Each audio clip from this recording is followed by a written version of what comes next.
I come back. Every year I get newer. I'm the dust on the moon, I'm the trash in the sewer. Let's go. I come back. Every year I get brighter. If you thinking hip-hop is alive, hold up your lighter. Let's go. I come back. Every year I'm expanding, talking to developers about the city we planning. Come on. I come back. Through any endeavor, this is hip-hop, we gon' last forever. Hip means to know, it's a form of intelligence. To be hip is to be update and relevant. Hop is a form of movement. You can't just observe a hop, you gotta hop up and do it. Hip and hop is more than music. Hip is the knowledge, hop is the movement. Hip and hop is intelligent movement or relevant movement. We selling the music, so write this down on your black books and journals. Hip hop culture is eternal. Run and tell all your friends. An ancient civilization has been born again. It's a fact. I come back. Every year I'm the strongest. KRS, Marley Marl, yep, we last the longest. Let's go. I come back. Cause I'm not in the physical. I create myself, man. I live in the spiritual. I come back through the cycles of life. If you've been here once, you gon' be here twice. So I tell you, I come back. Cause you must learn too. Hip hop culture is eternal.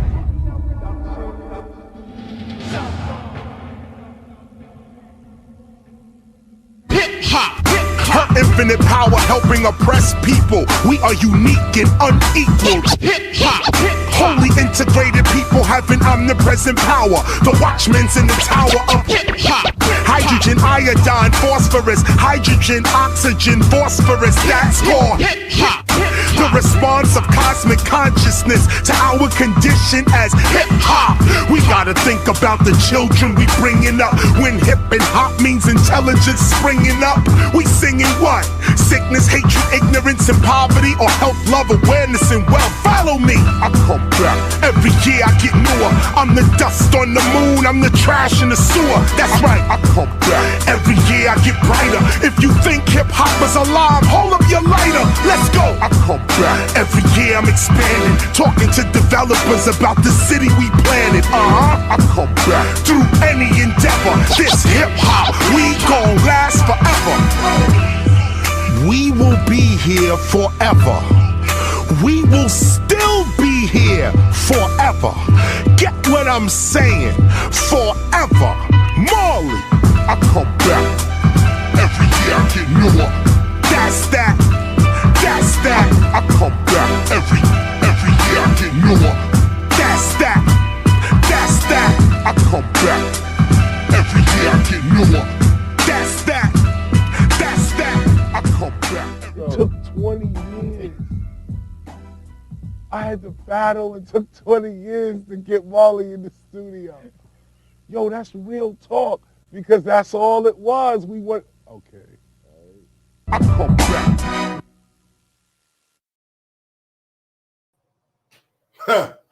Wow, looking at Marley Marl like that, crazy. Nice video, obviously. That was called Hip Hop Lives. Welcome to the Temple of Hip Hop.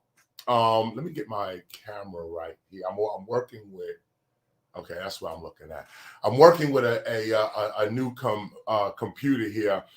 Son One and I here are together. We did a show last night, and well, first of all, wait a minute. Shout out to Slick Rick, Big Daddy Kane, Rakim, Jazzy Jeff, DJ Jazzy Jeff, and EPMD. We all were together last night and did a concert in Connecticut, which is where I'm at right now, here in Connecticut. And so, you know, as you can see, I'm in a hotel, I'm in a makeshift situation. But I always mention this because we're teaching in real time. And so teaching in real time, this is what you get. My voice is even a little raspy from last night. But this is hip hop. We're not just talking about it. We're actually doing it. And not just doing it, you know, being it, living it, doing it, expressing it, eating it, drinking it, you know, this kind of thing. When you talk about culture, and you talk about the birth of hip hop's culture, what's always interesting to talk about is family, community, and so on. And as I gave this lecture last night, I guess we must have about 5,000 people in there. And I told them, that we all talk about culture and we're all interested in culture, but there's some actual activities and principles and character that must be expressed in order for that culture to be real. It's one thing to just talk about culture. It's one thing to just talk about culture. It's another thing to be the culture itself and to manifest the culture wherever you are. So this is where we begin, because not only just from last night, shout out to everybody I just shouted out, but not only about last night and what I said to that audience, but it's also about knowing the difference between civilization and technology, or what is real culture and what is real community versus a music genre or something like that. And so that's what we're going to get into today. Now, last week we broke off. We broke off with the reading because it was long, so we read half of it. And now we're going to pick up with the other half. Of course, before we begin, the Temple of Hip Hop. Welcome to the Temple of Hip Hop. The Temple of Hip Hop is a hip hop ministry, archive, school, and society. In fact, it is a hip hop preservation ministry, archive, school, and society. We are not just doing hip hop, we are hip hop. Therefore, the preservation of hip hop for us is the preservation of the hip hopper. And that's why we're doing our work here today. This is what our work is really all about, the preservation of the hip hopper. Yes, we want to preserve the hat, the DJ, the turntables, the records, whatever else, the photographs and so on. And there's a lot of people doing that work, which is why we don't have to do that work. Realize who you are at the Temple of Hip Hop. Realize what you are becoming as a hip hop cultural specialist. These are the distinctions between the Temple of Hip Hop and pretty much what everyone else is doing. And I say that humbly. I'm not trying to compete with anybody. We're not doing that. But you have to have a distinction is what I'm getting to. You know the distinction, why you are here in particular versus why you may not be somewhere else or maybe approaching some other school of thought regarding hip hop. Here at the Temple of Hip Hop, we're interested in the hip hopper, his or herself. We're interested in the empowerment and longevity of the hip hopper, which to us is hip hop and is the culture itself. So we come from a spiritual point of view first, and that's why we're called the temple, because we're coming from that spiritual point of view first. What's on it? How do you organize the inside of you? So if you got your gospel of hip hop, pull it out right now. Pull it out. I'm only going to be reading for a little while today, as well. I'm only going to be reading for a little while, and because I'm in a hotel, we got to check out. I got to get on the road. This kind of stuff. But hopefully, we'll be able to finish this chapter today. There's a lot to discuss here. We went over the first half of it last week, which was really about calling yourself to the inner city. Calling in the inner city, meaning your inner being, rewriting the roads on your mind, or rather on your brain. We talked about going in and rewriting your streets, renaming the avenues in your brain. And we talked about repetition, creating roads, neurological roads in your brain, which help you to see reality. So the more things you repeat, repetition, the more you write on your brain, and your brain then informs you as to what you're going to see, what's going to be real for you in your life. So we talked about that last week. And what are we talking about? We're talking about the inner city. That's the lesson we're dealing with right now, the inner city. And the inner city starts with you figuring yourself out. But then the inner city goes further, which is now what we're going to get into, is the building of that hip hop culture, the actual building of our hip hop nation. That's pretty much what this is about. That's pretty much what this is about, this second half. So welcome to the Temple of Hip Hop. Grab your gospels right now. If you have a copy of the Gospel of Hip Hop, I used to say, if you don't have a copy, you can go to KRS-ONE.com and get one. But I can't say that because the whole distribution of the world is screwed up right now. And so I can't even order copies of the Gospel of Hip Hop to replenish my own supply. So right now, hopefully, if you got your copy of the gospel, hold on to it. It might become a rare book real quick, especially with, I mentioned this last week as well, that this book is printed in China, you know. So we want to support American business in that way. So we're doing the paperback version and having it here, manufactured here in the United States. And not just for that patriotism part of it, not just that, but more importantly, for issues like this, when you can't get to your own gospel because it's manufactured out of the country. No, we should be able to drive to where the gospel's being manufactured, if not manufacture it ourselves, buy bookmaking machines and manufacture our gospel ourselves so that we don't have this issue anymore. Also, for those of you out there, if you're connected to a printing company, if you're connected to a book binding company, I should say, a book binding situation, let us know. Hit us up and let us know where we can get the Gospel of Hip Hop printed in the United States so that we don't have to, you know, when other people's distribution is being affected, we don't have to be affected. That's the real issue.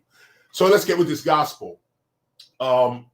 We're starting on page 301, and let me back up a little bit. We're starting on page 301, and we're starting at the top of that page at paragraph 96. So I'm going to read 95 just so we can make the connection, but we're going to start at 96. Here's 95. For we would rather appear contradictory to the world, yet be consistent with God, than to be contradictory to God so that we may appear consistent with the world. It's very important. 96. The opinions of an ignorant and temporary world are valueless when compared to the wisdom and heavenly conditions of the loving and eternal God. Listen to this. I'm going to say it again. The opinions of an ignorant, not just, I'm not pointing the finger. The point is you don't know. So the opinions of those that don't know and temporary and you know, those that don't know, and the opinions of the world. Listen to this. The opinions of an ignorant and temporary world. 1 minute you hear, 1 minute you go, you ain't consistent. The opinions of an ignorant and temporary world are valueless when compared to the wisdom and heavenly conditions of the loving and eternal God.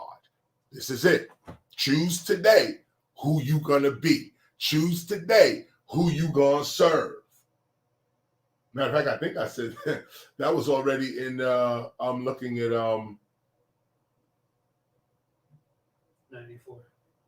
94, right? Hold up. Choose today who and what you shall represent through your own thoughts, speech, and actions. Choose today who you shall be and become.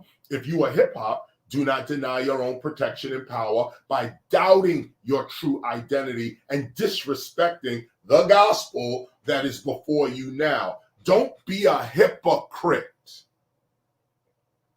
Be what God has given you your strength and skill for. For we would rather appear contradictory to the world, yet be consistent with God, than to be contradictory to God so that we may appear consistent with the world. The opinions of an ignorant and temporary world are valueless when compared to the wisdom and heavenly conditions of the loving and eternal God. Choose today whose approval you shall prepare for. Such a choice shall eventually relieve your frustrations and doubts. But it does not stop here. For as more hip hoppers begin building up their inner cities, such a process shall bring our hip hop outer city into physical manifestation.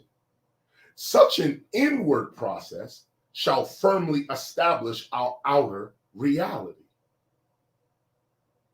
This begins our social movement and the true meaning of our hip hop civilization. Our concept of civilization begins with a serious focus upon one's human skills, independent of technological knowing and or assistance. Let's get that as our first highlight for this session. We're highlighting 97. We're highlighting 97. 97. For as more hip hoppers begin building, let me say this again. For as more hip hoppers begin building up their inner cities, such a process shall bring our hip hop outer city into physical manifestation. That's the point. Such an inward process shall firmly establish our outer reality. This begins our social movement and the true meaning of our hip hop civilization. Our concept of civilization begins with a serious focus upon one's human skills, independent of technological knowing and or assistance. Not dissing it, but independent of that, you have to exist. Black's Law Dictionary describes civilization as a law, an act of justice or judgment which renders a criminal process civil. You hear that? This is Black's Law Dictionary. Get ready to run through civilization real quick. We start with Black's Law Dictionary. A civilization it defines civilization as a law, an act of justice, or judgment which renders a criminal process civil. This is law talk. Black's Law continues, a term, civilization, which covers several states of society. It is relative and has no fixed sense, but implies an improved and progressive condition of the people living under an organized government. It consists not merely in material achievements, in accomplishments in culture, science, and knowledge, but also in doing of equal and exact justice. I hit it again. Civilization, consists not merely in material achievements, in accomplishments in culture, science, and knowledge. These accomplishments in culture, science, and knowledge. It doesn't just mean that, but it also means doing of equal and exact justice. Justice, law, order. These are the things that make a civilization, not just its achievements as music, art, fashion, language. That's civilization too. But in a legal sense, at least in American law, I should put it that way, in a legal sense, civilization is justice. If you're not getting justice in your society, you're not living in a civil society. You're not living in a civilized society. And when you're not living in a civilized society, this is then what breaks down society. This is when the breakdown of society begins. Because it doesn't start with the police shooting you or shooting some unarmed black person, and then everyone jumps out and starts protesting that. The loss of civilization is when the police officer himself, herself, did not follow, was not administering justice. When the police themselves do not administer justice, this becomes the actual breakdown of civilization. This actually becomes the actual beginning of the breakdown of civilization. This, nothing else. Just this. And I want to point out, just sit here for a minute. We talk about civilization all the time. We talk about, we have our notions of civilization, but if justice is not part of your society, you're not living in a civilization. So what are we living in here in the United States? Go slow with that real quick. Slow. Don't just breeze over that. What exactly are we living in if we can't get equal and exact justice amongst all the citizens of the United States? What are we living in that? This is not a civilization in its legal sense. This is not a civilization. The United States is uncivilized. I mean, take a look at this. And if we're living in an uncivilized situation, then what are we living in? We could say all day with our mouths, we live in a great civilization, an advanced civilization. Why? Because you got a cell phone, because we have planes and boats and cars and computers, or this technology doesn't make you civilized at all. In fact, without civilization, you use technology against civilization. So who are you inside begins real hip hop culture. Begins real hip-hop civilization. The real hip-hop nation starts with your character. Starts with who you are going to be in the community. Let's continue on. Advancing the concept of the inner city outside of the spiritual realm and into the social realm, which, and by the way, the spiritual realm is what we was just reading from the beginning of the inner city all the way up to right now. So we say advancing the concept of the inner city outside of the spiritual realm and into the social realm. We find that just because a nation has made a variety of advancement in the fields of technology does not mean that such a nation has become civilized. A nation's inner cities must be peaceful, prosperous, and secure for that nation to have domestic tranquility. Technology does not measure the extent of one's humanity. Neither does technological skill, nor does intelligence, nor do power and influence measure and or define civilized human behavior. Tech skills, etc., are the tools for human survival. They are not survival itself. Again, let me say that one more time. Tech skills, etc., all this technology, okay, and knowing how to use it, are the tools for human survival. They themselves are not survival itself. They're tools for survival. They are not survival. Indeed, these tech tools are very, very important in survival and for development of the human being, but still, tools do not define one's humanity. Tools do not define one's humanity. Let's highlight 101.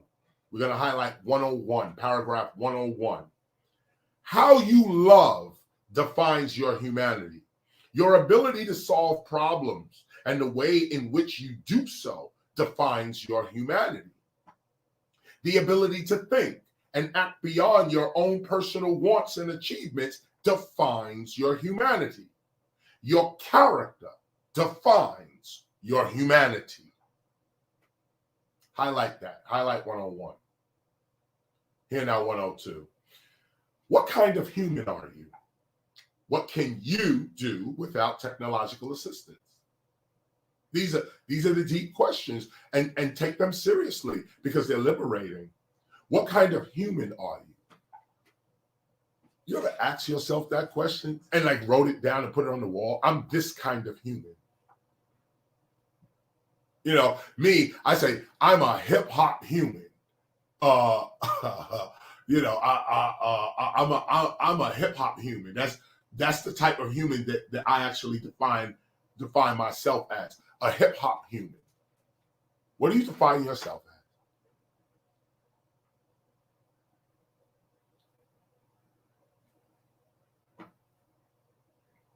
What kind of human are you? What can you do without technological assistance? What can you command your body and or mind to do independent of your tools? Self-control, as an example, is a human skill that technology cannot really produce. I mean, think about that. Self-control is a human skill. Technology can't really produce that. Okay? Care is a human skill. Speech is a human skill. Writing is a human skill. Thinking is a human skill. Hip hop is a human skill. Even the creation of technology itself is a human skill.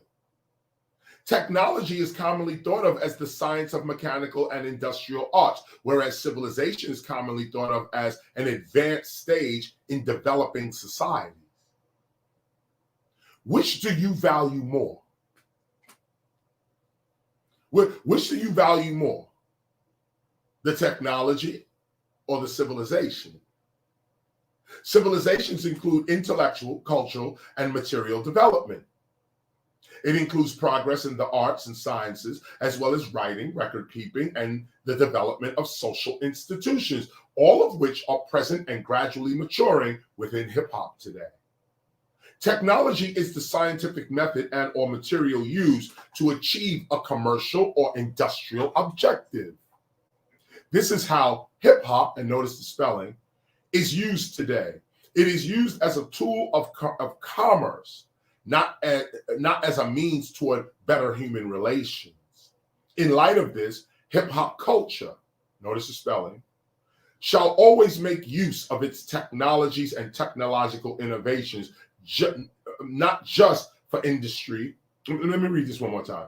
Hip hop culture shall always make use of its technologies and technological innovations, not just for industrial and or commercial interests, but also for the actual sustainment of its civilized society. Technology is the application of a refined science, whereas civilization is the application of a refined mind. Hold on 1 minute here. You know what? I'm going to turn that AC a little down. I think it's on 70. We bring it down to like 69, like 1 or 2 notches down. Sorry about that. Y'all just took a break because I just want to. Oh, you sound like you turned it off. Nah, it just hit down. It didn't shut off. Maybe that was the heat coming on. Maybe so. So, well, whatever. But it's off now. You got to turn it back on. Yeah, there you go. But you see the things going up and down. Like you could hit the. I had to put it on 65 for it to activate. It's cold in here. Okay, so then you know what? Then let it. All right, let's let it rock. If it gets too cold, then we'll deal with it. It's not like being at home where you can adjust your own thing. We in some room here. It's really getting hot in here. Let me continue. This last part. Let me read this last part again. I'm at paragraph 106. Technology is the application of a refined science, whereas civilization is the application of a refined mind. Technological advancement is not civilization. To be truly civilized, human beings must interact with each other in advanced manners. To be truly civilized, we must first be human. We must reinforce our quest for human rights with an unshakable commitment toward our human duties. Now let's highlight 107 and 108. We're going to highlight 107 and 108. Here's 107. Know this. Humanity is God's technology. The more you master God's technology, the less you will need to depend upon the world's technology. God's technology heightens productive human interactions, creating the effect of civilization. It does not matter how technological advanced a nation is. Government corruption, racism, murder, theft, deceit, selfishness, greed, cruelty, etc. are not advanced human interactions. To be truly civilized, one must first be humane. One must be refined in learning, morality, and social manners, the causes of civilization. This is why we highlight this. Go back to this and just re-look at this, okay? This is the attitude. Let me hit it one more time on that part. It doesn't matter how technological advanced a nation is. Government corruption, which is what we're seeing right now on the TV. Government corruption, racism, murder, theft, deceit, selfishness, greed, cruelty, etc. are not advanced human interactions. They're not. To be truly civilized, one must first be humane. One must be refined in learning, morality, and social manners. Again, one must be refined in learning, morality, and social manners. Again, one must be refined in learning, morality, and social manners. This, and of course, the causes of civilization. So, if you're one of the people out there robbing people, you're a traitor to your culture. If you're one of the people lying to people, deceiving people, you're a traitor to your culture.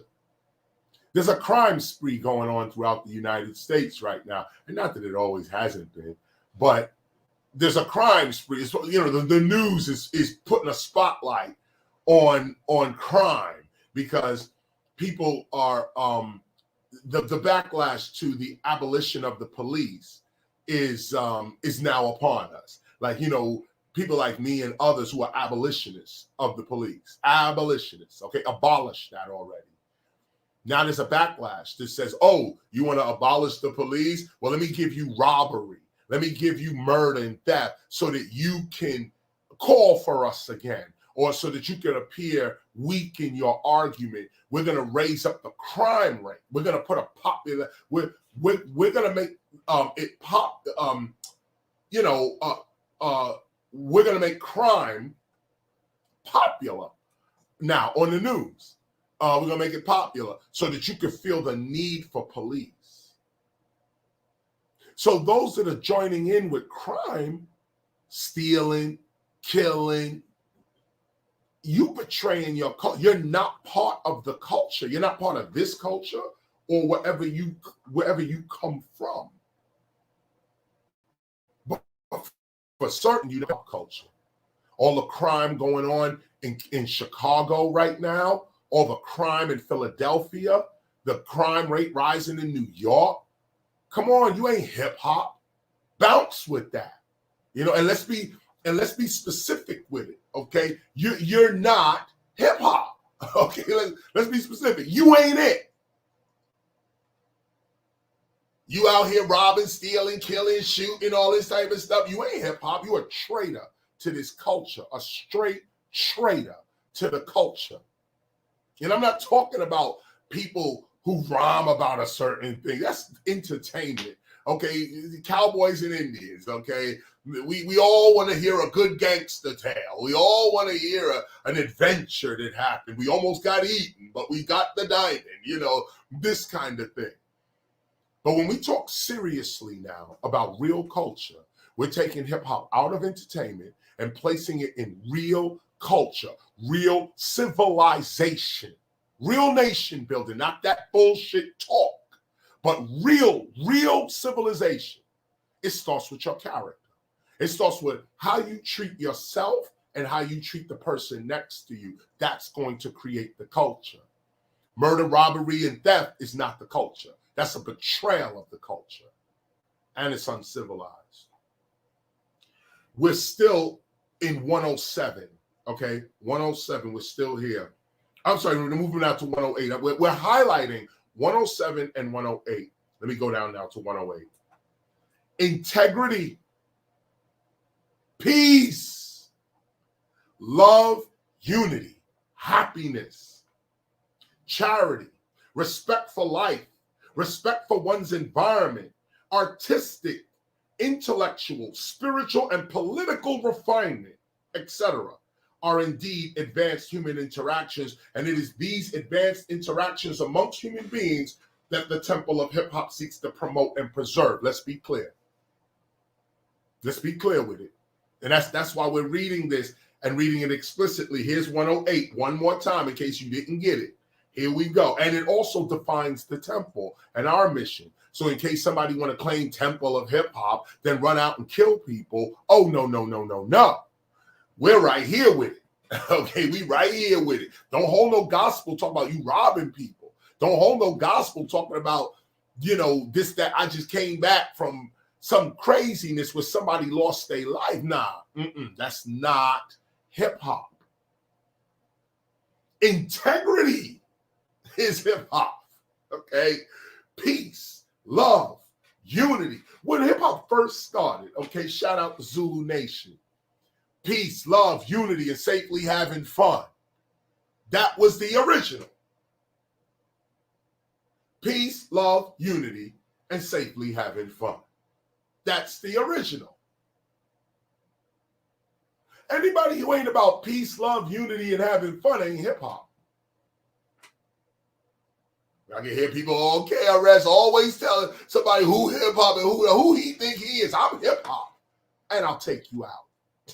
On top of that, on any skill dealing with hip hop, I am the authority.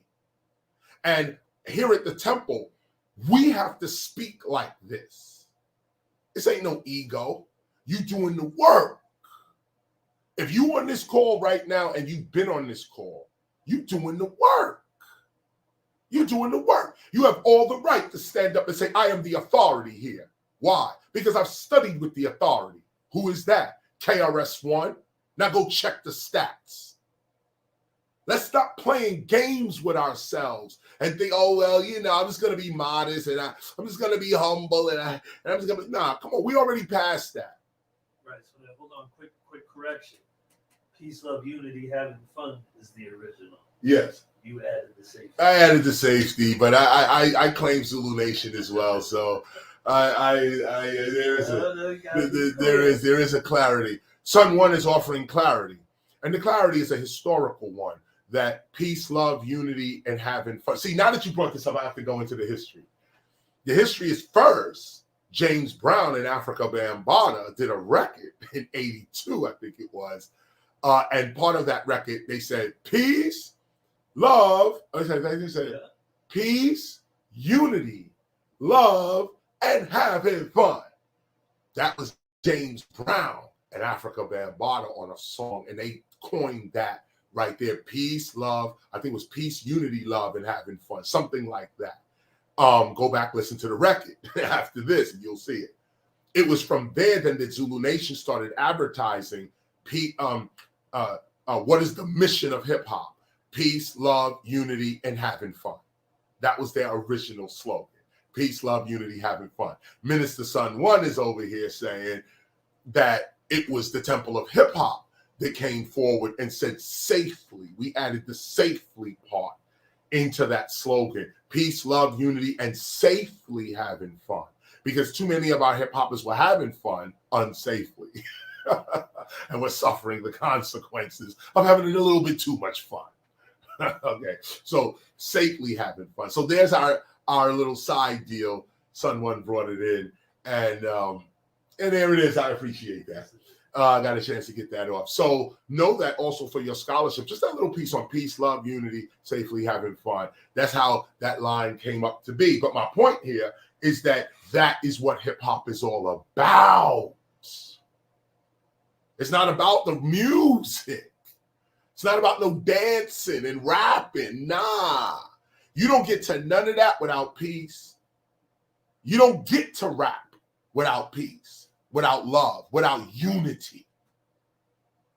You know, without safely having some fun. You don't get to DJing. You don't even get to breaking. You don't get to graffiti writing. You don't even get there. Why? Because you're dead, or you're locked up, or you're sick, or something. You're just not there. No, hip hop is all about peace, love, unity, and safely having fun. And that's what we organize. That's what we're dealing with here. I'm gonna hit you one more time with it. 108. Integrity, peace, love, unity, happiness, charity, respect for life, respect for one's environment. Did you hear that?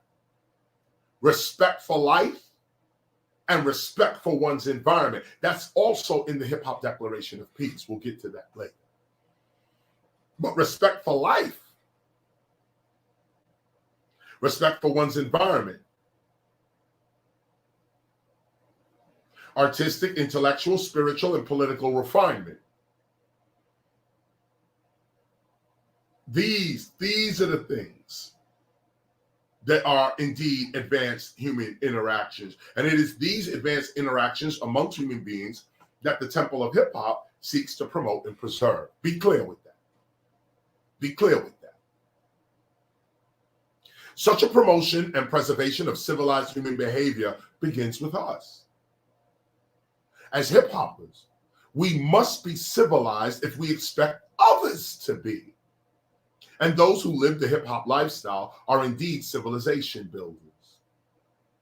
This not only means having concern for the public good and the peace of a society's citizens. This also means respecting and perfecting our human abilities over the advancement of our technological advancements. This is what hip hop's 9 elements are all about. Technological achievements. This is, now I'm gonna read it one more time. This is not only, I'm seeing words that ain't even here. Crazy. Let me get my act together here. Paragraph 110, I'm on page 303.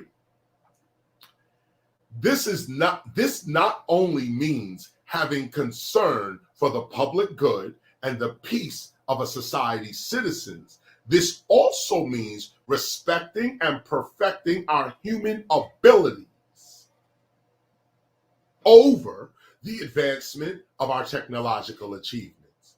Not get rid of technological achievement, but advance your human abilities over them. You know, try to memorize at least one phone number. Try to memorize your address.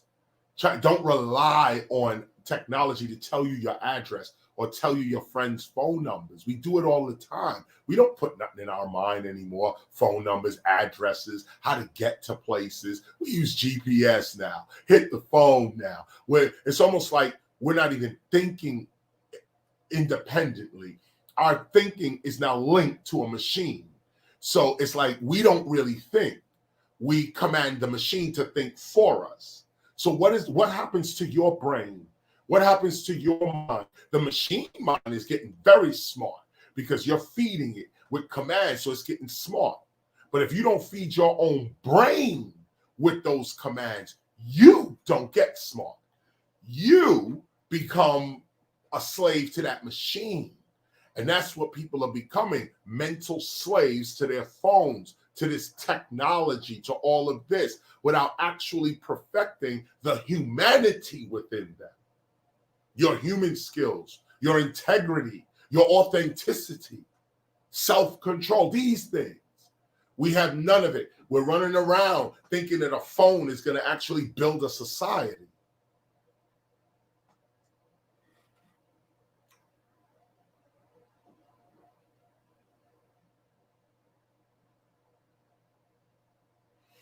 So, continuing on paragraph 110, this is what hip hop's 9 elements are all about. Each element commits the hip hopper to the perfection of her human abilities. Her human abilities. That's what the 9 elements are about. The perfection of your human skill.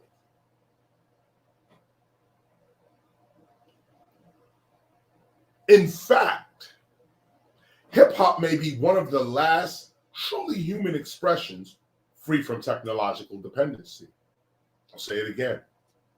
In fact, hip-hop may be one of the last truly human expressions free from technological dependency. Not that we don't use technology, but we're not depending on it. No, we're not. Yes, we use, have used, and will continue to use, like all it is, technology to advance our lives and art. But when technology fails, the true hip-hopper can still express hip-hop because hip-hop does not need technology to exist. It is a human skill. It is God's technology, hip-hop. A deeper understanding of hip-hop can give us a deeper understanding of technology and its productive uses.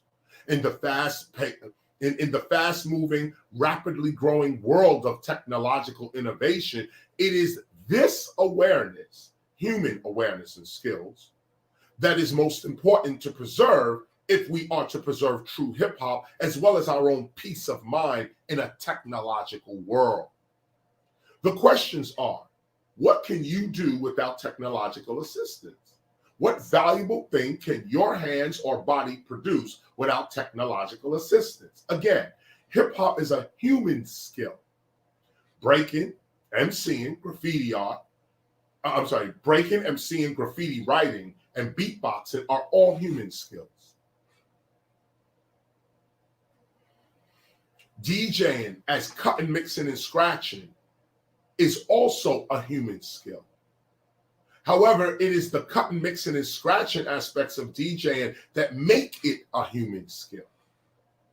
It is not just the creation of technology that is the human skill. It is what you do with such technology that is the value of one's human skill. Human intelligence in manipulating existing objects produces technologies of all sorts. But after such technology is produced, we cannot forget the mind or the creative process that produced it. Yes, turntables are a form of music technology, but it is cutting, mixing, and scratching that are indeed the human skills brought to turntable technology. This is what many DJs lack today. Again, this is what many DJs lack today. They rely upon music technology to define their DJing as opposed to relying upon their DJing to define the use of their music technologies, and notice the spellings. In addition to knowing little about the other elements of hip-hop, many of today's DJs focus more upon the manipulation of technological innovation to exist, beat making, rather than on the perfection of their cutting, mixing, and scratching abilities. Still, breaking, MCing, and beatboxing require no technologies at all to exist. You can produce and perform the act of breaking, MCing, and beatboxing anywhere and at any time. I'll keep on bringing and singing until your ears is ringing and steaming, gleaming and dreaming, true MCing with meaning. I can do that all day with no technological nothing other than what you're watching right here. But in this room right now, my name is Blastmaster KRS-ONE, and I'm here. I'm giving this lecture every single year, but 52 days out the year I speak. Why? Because I'm doing it every single week. This is raw hip hop. I'm in this room. Right now, you checking me out on a Zoom call.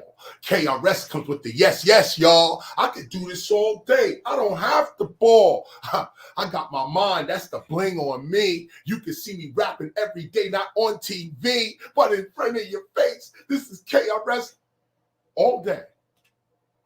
All day. I ain't hook up to nothing. I ain't connect nothing. Nothing. And don't let me get up and start dancing. I ain't got to connect to nothing. I ain't got to plug into nothing. Nothing. Hip-hop is a human skill. And the more you give hip hop over to technology, you weaken yourself. You weaken your ability to be hip hop. Being hip hop has to do with perfecting your human skills. And here we're talking about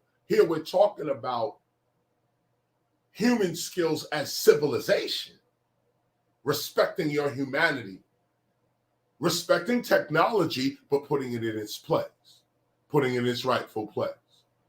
Artificial intelligence is not organic intelligence. It is organic intelligence that makes artificial intelligence. Don't get it twisted.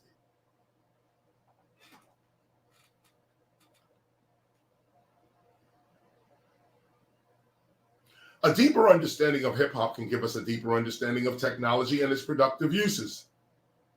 I said this, so I'm just doing it again.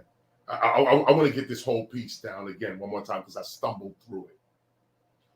A deeper understanding of hip-hop can give us a deeper understanding of technology and its productive uses. In a fast-paced, see how I'm seeing words that ain't there? In a fast-moving, rapidly growing world of technological innovation, it is this awareness, human awareness and skill, that is most important to preserve if we are to preserve true hip-hop as well as our own peace of mind in a technological world. The questions are, what can you do without technological assistance? What valuable thing can your hands or body produce without technological assistance? Again, hip-hop is a human skill. Breaking, MCing, graffiti, writing, and beatboxing are human skills. DJing is cutting, mixing, and scratching is also a human skill. However, it is the cutting, mixing, and scratching aspects of DJing that make it a human skill. Are you getting this? It is not just the creation of technology that is the human skill. It is what you do with such technology that is the value of one's human skill. Human intelligence in manipulating existing objects produces technologies of all sorts. But after such technology is produced, we cannot forget the mind or the creative process that produced it. Yes, turntables are a form of music technology, but it is cutting, mixing, and scratching that are indeed the human skills brought to turntable technology. This is what many DJs lack today. This is what many DJs lack today. This is what many DJs lack today. They rely upon their program director to tell them what to play. Fuck out of here. This is what many DJs lack today. They rely upon music technology to define their DJing as opposed to relying upon their DJing to define the use of their music technologies. In addition to knowing little about the other elements of hip-hop, many of today's DJs focus upon the manipulation of technological innovation to exist, beat making, rather than on the perfection of their cutting, mixing, scratching abilities. Still, breaking, MCing, and beatboxing require no technologies at all to exist. You can produce and perform the act of breaking, MCing, and beatboxing anywhere and at any time. Without any money or clothing or even a microphone or any recording devices, without even light, you can still produce breaking, MCing, and beatboxing at will. These sacred elements to our culture require no technology to exist. They are human skills. And this is where one's hip-hop lifestyle habit begins. Hip-hop reminds us of what it means to be truly human.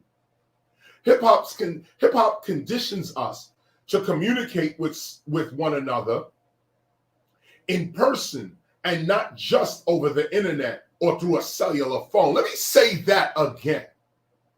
Hip-hop reminds us of what it means to be truly human.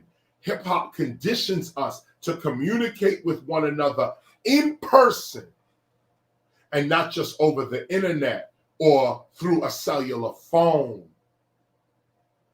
True hip-hop was born out of the Great Spirit and remains a mental and physical human activity.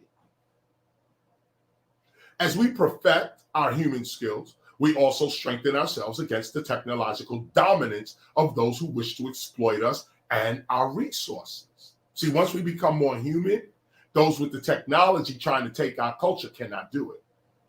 The technology bounces off of it. We don't need it. We are hip hop. Okay, so the truth that we hip hoppers must never forget is that no power on earth can defeat those that have perfected themselves.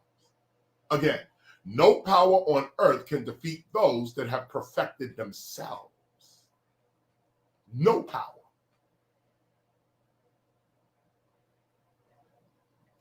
True hip hop will always seek to empower and free human beings as human beings.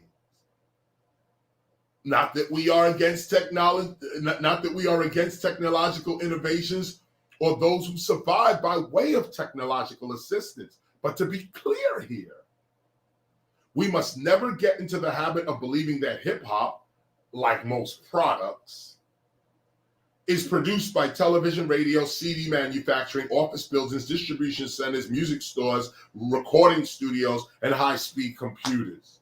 That ain't what makes hip hop. Yes, these tools are very important to the presentation and sustainment of hip hop's activity and history in the world. But again, hip hop in and of itself is a human skill produced by the human spirit, and it must remain this way. Such is real hip hop. This we must never forget. And even though most of us are already totally dependent upon an outside technological system of some sort to live, pay bills, and eat, it is always liberating to know that hip hop as a human skill offers some balance, even relief from mainstream technological employment dependency. Such knowledge keeps us and our children's children free and entrepreneurial, well-grounded upon what is real. Never should we be totally reliant upon technological innovation to eat and pay bills. As hip hoppers, we should be able to cause our wealth, well-being, and teach and protect ourselves with the activities of our innate abilities.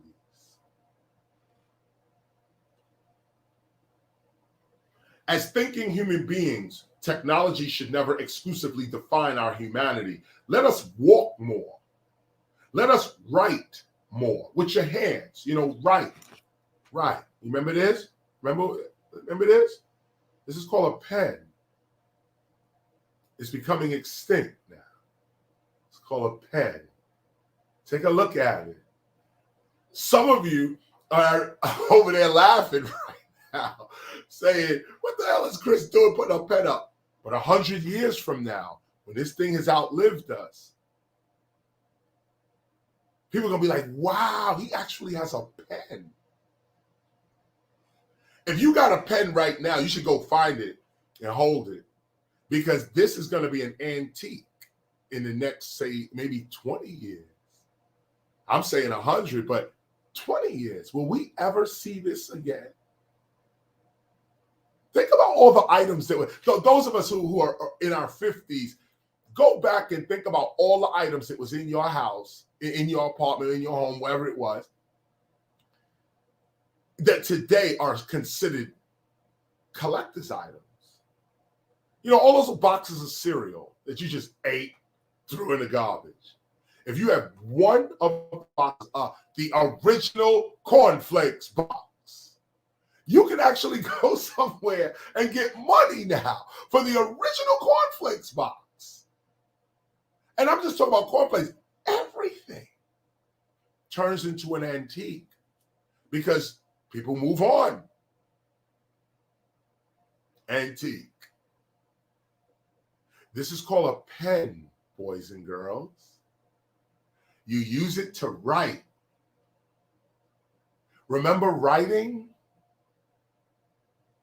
With your hand, writing with your hand, writing. That's why graffiti writing is so important in our 9 elements. Graffiti writing. To be a graffiti writer, you have to use your hands. And this is going to be a major thing for our children in the future, as they're using only their thumbs. They're using only thumb. You got 4 other fingers that you're just using that to hold. but the thumb is what's being used. And you want to know something crazy? I heard somewhere, I'm trying to remember where I heard this study, but the thumb is supposed to be the beginning of human awareness, human intelligence. Animals with a thumb primates with a thumb are believed that thumb, that having this ability, okay, did a lot for our creativity. Our creative process was instigated by just having a thumb. Others have like three claws. Others have 4 claws. And maybe like, you have 4 claws and then something on the side. Nothing you can really manipulate, but just 4 claws and maybe something. Or just the 4 claws and they're all together. Or 3 claws, like birds sometimes have 3 claws and they're like this and they just all work together. Humans and primates like apes and gorillas and so on, they got this thumb going. Okay, and the thumb is supposed to be connected to your creativity. Now imagine if you're now using your hands are the center of your creativity. What your brain tells the hands what to do, and the hands also tell the brain what it can do. So imagine you holding something that the rest of your hands are useless. They're just holding it. And all you doing is thumbing. They got you. They got you. They got your creativity. You should at least try to use all your fingers. At the least, try to break yourself from the habit of just using a thumb and hold your phone and use your index finger to do that. Or just use this finger. Or your pinky, or some other finger, whatever it is. Use another finger because it does affect your consciousness. The way you use your fingers affects how you think. So if you just holding a technology and using a thumb, they're controlling what you now are going to believe is important, what you think is valuable, how you think you're supposed to react as a human being. They got you. They got you. And hip hop is trying to free you from that. Let's continue. I'm going to hit 123 again. As thinking human beings, technology should never exclusively define our humanity. Technology cannot define our humanity. Let us walk more. Matter of fact, when you finish this, go take a walk. Really, when you finish this, go outside and walk. Walk to the store. Walk up the block. Walk. Improves your humanity. Let us walk more. Let us write more with our hands. Let us talk face to face more. Here's where it gets crazy. Let us learn or relearn how to develop upon, let us learn or relearn how to depend upon our divine natures more. Depend more on your divinity. See, most people don't depend on their divinity. They don't think it's real. They see miracles happen all day in their life, but they say it's not real. That's just a coincidence. I can't depend on that. It's not going to happen again. And by you saying that, you form the law in your life. It's not going to happen again. You don't need to pay attention to it. Why? Because you're not that guy. So let us learn or relearn how to fight. Let us learn or relearn how to depend upon our divine natures more. Here's where the illness, here's the gulliness right here. Let us relearn how to fight without guns and communicate without phones and travel without cars or airplanes and even live without money. Let's go ahead and highlight that. Let's highlight that because this is civilization in its core. This is it right here. Let's highlight 123, the whole paragraph. Let's highlight the whole 123, whole paragraph, okay? Whole paragraph. As thinking human beings, technology should never exclusively define our humanity. Remember that. Technology does not define your humanity. Let us walk more. Let us write more. Let us talk face to face more. Let us learn or relearn how to depend upon our divine natures more. Let us relearn how to fight without guns and communicate without phones and travel without cars or airplanes and even live without money. Growing up in the world's ever more rapid acceleration toward technological Growing up in the world's ever more rapid acceleration toward total technological dependency strips many human beings of some of the greatest yet most basic human skills we have, like environmental survival skills, natural instincts, our psychic abilities, and even such mental, emotional human skills as intimacy, courage, understanding, and patience. These are human skills. And as the growth of technology attempts to tighten its grip upon the production of our very being, it is wise to promote and never forget those skills that make us truly human. So while still in the process of building hip-hop culture, and while using the best of what technology has to offer to expand our culture, we hip-hoppers must seriously consider for ourselves the meaning of our group, the use of technology, and the true concept of civilization in world history. If we are serious about our children's well-being in just the next 10 years, hip-hop's world image is going to have to continuously improve. Our activities yesterday and today are setting up the heritage that our children shall claim and promote for the world's respect and trust tomorrow. Just ask yourself, if hip-hop was to stop tomorrow, what would be the human history and heritage of the hip-hop community in world history? If it stopped tomorrow, if President Biden said, we are banning hip-hop in the United States, it no longer exists. If you are caught as a hip-hopper, you're going to jail, okay? No more hip-hop. You can't say it. We're not promoting it. Nothing.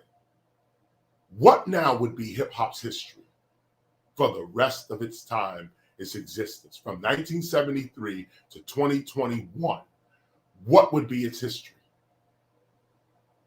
And it's this that our children would have to rely upon for respect. Think about that for a minute. Think about that for a minute. Our activities yesterday and today are setting up the heritage that our children shall claim and promote for the world's respect and trust tomorrow. Just ask yourself, if hip-hop was to stop tomorrow, what would be the human history and heritage of the hip-hop community in world history today? I just added that, but what would be it?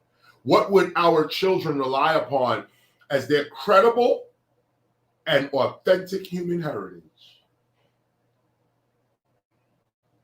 What will the dictionaries and encyclopedias say of us as a distinct human group? As hip-hoppers, let us never forget our humanity. Let us eat and live off of the talents of our own existence. Let us never become dependent upon things outside of ourselves to actualize that which is already within us. Let us become the nation of exceptional human beings, independent and self-sufficient. As hip-hoppers, we must become the civilization that we expect others to be. We can talk and dream all day about living a better quality of life, but if we are unwilling or incapable of governing ourselves, then for the safety of the world, we deserve to be governed by others. For if God is God, then God is also hip-hop. And regardless of anyone else's union with God, we hip-hoppers must have a union with God for ourselves if we are to be truly free, living in peace and prosperity as an independent world culture. different from spiritual enlightenment or even praise and worship. Our most pressing challenge is to simply live by the principles we have established for ourselves. Endurance, not conquest, shall be our greatest strength. Other communities shall fall because they contradict their very foundations, while we shall rise by simply being consistent with ours. But there is no need to fight those who have contradicted their own foundations, their principles. They shall fall by their own hands. However, we hip-hoppers are a principled nation which produces principled people. The question is, who and what are you actually creating yourself to be? Yeah, you might have a goal to achieve, or you may be a professional right now, but really, who are you becoming? Not whether you're a lawyer, a doctor, a rapper, or whatever. Put that to the side. Those are your professions. Who are you? Outside of a profession, who are you? Like, think about that. The question is, who and what are you actually creating yourself to be? Yeah, you might have a goal to achieve, yeah, or you may be a professional right now, but really, who are you becoming? Where is all of your effort actually going? And there is no wrong answer or better answer to these questions. And think about that. There's no wrong answer or better answer to these questions.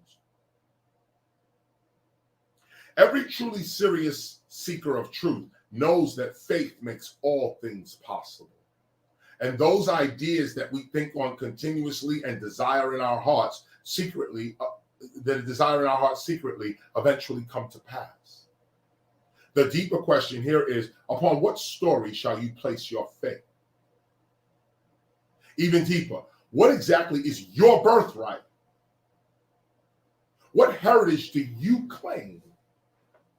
What is the style of your life? The importance in answering such questions for yourself rests within the fact that we are only living the stories that we have come to accept as truth. Change the story, you change your life. The importance in answering such questions for yourself, rests within the fact that we are only living the stories that we have come to accept as truth. Change the story, you change your life. Just had to say that again. That is so important. That is so important. The stories you tell about yourself is the story. The story you tell about yourself is the only thing people know about you. And the story you tell about yourself is not just the story out your mouth. Your clothes speak a story. Your hair speaks a story. Your face speaks a story. Even your complexion speaks a story. Then what comes out your mouth speaks a story. Your family lineage speaks a story. These are all your stories. How do you choose to tell your story? How do you choose to put your story together? Because the way you put your story together is going to create your heritage, and it's going to create your children's heritage. How do you put your story together? If you tell a negative story about yourself, this is what you are actually going to experience. I'm a gangster. I walk around with the Glock. Dudes know it hot, like rocking the rock. That's the story you're telling about yourself. Now, of course, we all, I have to put this disclaimer on it, a song or a movie about some kind of adventurous lifestyle, that's entertainment, and we all enjoy that. In fact, that's where it should be, in entertainment. Extreme acts of violence, extreme acts of stupidity, immaturity, irresponsibility, entertainment. Keep that in entertainment. But we're talking about real life, real culture here. Put the entertainment to the side. We're not talking about nobody's art. We're talking about who we are as a people. Because when we define ourselves as a people, we made our nation. We made the culture that. And that's what I'm saying. Everybody's talking. Yeah. But very few people are actually engaged in the building of hip hop's culture. And I'm not dissing nobody. But like you know, there is the Vatican, and then there's all these other Christians. As you know, there is Israel, and then there's all these other Jews. There's a central for every culture, and the whole culture works around that center, works around that. You're either close to the center, you either are the center, or you're on the periphery of the center, but you know what the center is. You know, there's many people that are Jewish that don't adhere to all the principles of Judaism. They say, I'm not an Orthodox Jew. That's my heritage, though. That's my family, though. But you ain't going to find me in synagogue every day. You know, I'm not doing that. But I hold on to the Jewishness, though. You got Christians. Say, look, I've never been to the Vatican. I've never been to Jerusalem. I've never been to Israel. I've never been to any of these places. But I'm Christian. Especially we black folk here in the United States. We swear we Christian. Okay? I'm Christian. I'm Jesus. And no disrespect, but you know how we get. And I'm speaking the truth. Okay? We running around black African Americans big on Jesus. Okay? But the Pope never makes it to our cities. The whole world know about us. The whole world know about African Americans. Why the Pope never came to Brooklyn? And I put this out as an invite as well. Hip hop invites the Pope to Brooklyn. To Marcy Projects. You know what that would mean if the Pope came to Marcy Projects and said, hip hop, Jesus loves you too. I mean, like, you know, really, or pulled some book out and said, yo, let me give you your real history. What if the Vatican really, the Catholic Church, Catholicism, if you really about your Jesus and you really about your God, really? Meet me in the South Bronx and tell me something that's going to make this whole environment better. This is the point. Hip hop can't be like that. You know, the imam of hip hop, the rabbi of hip hop, the priest, the teachers of hip hop. Nah, we can't be so elitist that we forget our people. We can never do that. Never. I go anywhere I'm invited. Anywhere I'm invited. Even some places I'm not invited. I'm still there. No doubt. Because we're going to rep our culture. And we're going to rep it 24/7. Okay? 25/8. We're going to rep this culture. And not just when I'm on TV or on stage. No, when I'm going to buy milk and cheese. This is the culture. When I'm talking to police officers, this is the culture. When I'm talking to other religious teachers and leaders, this is the culture. Let's get it clear what it is. I'm hip hop all day and all night. I say this as an example of your own convictions. If you can't speak in which I'm speaking, then you should question yourself. Then what am I really doing? Right? You know, what exactly am I really doing? Like, really, what am I really doing? If I'm not confident in my own hip hop, I claim hip hop as a culture, but I myself am not confident. I claim hip hop as a culture, but then the Census Bureau comes around and you put African American or whatever. No, the Census Bureau comes around, you put hip hop on it. It's your culture. But is it really your culture? Or do you just like our rap music? Would you like to hear me rap again? Let's continue this read here real quick, because you got to make the distinction. You got to know, am I real with this? Or am I playing games with my life and with my children's heritage? Okay? Let's continue on. I'm gonna start at 132 again. For there is no need to fight those who have contradicted their own. And this is I'm gonna read this whole. Wait a minute. I'm sorry. I just want to read 132 again, and then I'm gonna go down to change the. I'm gonna go down to 135. I should just read the whole thing. Let me just read the whole thing again. One more time. Here we go. Because this is very important about the story you tell about yourself. Is what is really going, like that's the value right there, the story you tell about yourself. If you diss your own heritage, I ain't nobody, I'm just, my mom's was a wawa and my dad was a dada. I'm just a gaga. And that ain't helping nothing. It ain't helping you, it ain't helping your children, nothing. Even if your mother was just a nice little lady and she raised you properly, that's not enough. What's enough is my mother was the queen of, or my mother was the god of, my mother was the leader of. Look what she taught me. My mother taught me that if I did it this way and that way, that it would be this way. She is the one. My father, he comes from on high.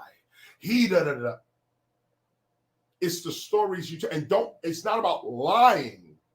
It's about the story you tell. Like, for instance, okay, so I'm reading the Gospel of Hip Hop, and I'm reading it over the internet right now, okay? Now, I could just say, somebody asked me, and they say, when I leave here from this reading, someone asked me, well, Chris, what did you just do just 5 minutes ago? Where you coming from? What you did? I could say, I just came from a course, a class. We was having a session with a few hip hoppers, and, we was reading from the Gospel of Hip Hop. Say it. Now that really happened.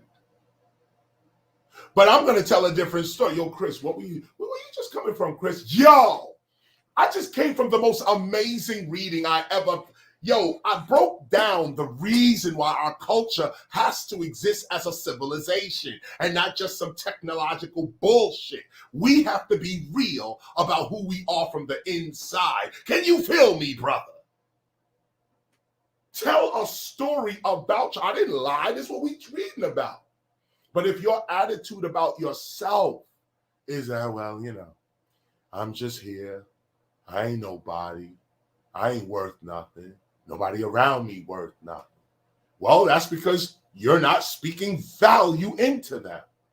I am KRS-ONE. But that don't mean nothing. I'm going to tell a story about this dude over here named SIMONE, Minister SIMONE. I'm not sitting in here with somebody that's an idiot. I'm sitting with the God, SIMONE, right now. I'm sitting with the ultimate producer. Look at his face right now. He got beats out. He's rhyming. He got an album out. We just did a show last night. Come on now. I forget who KRS is. I'm with this dude right here, and he's making it happen. The stories you tell about your friends empower them. The stories you tell about your community empowers it. Now, of course, if somebody say, who is with you in the room? Oh, it's just my dude, SIMONE.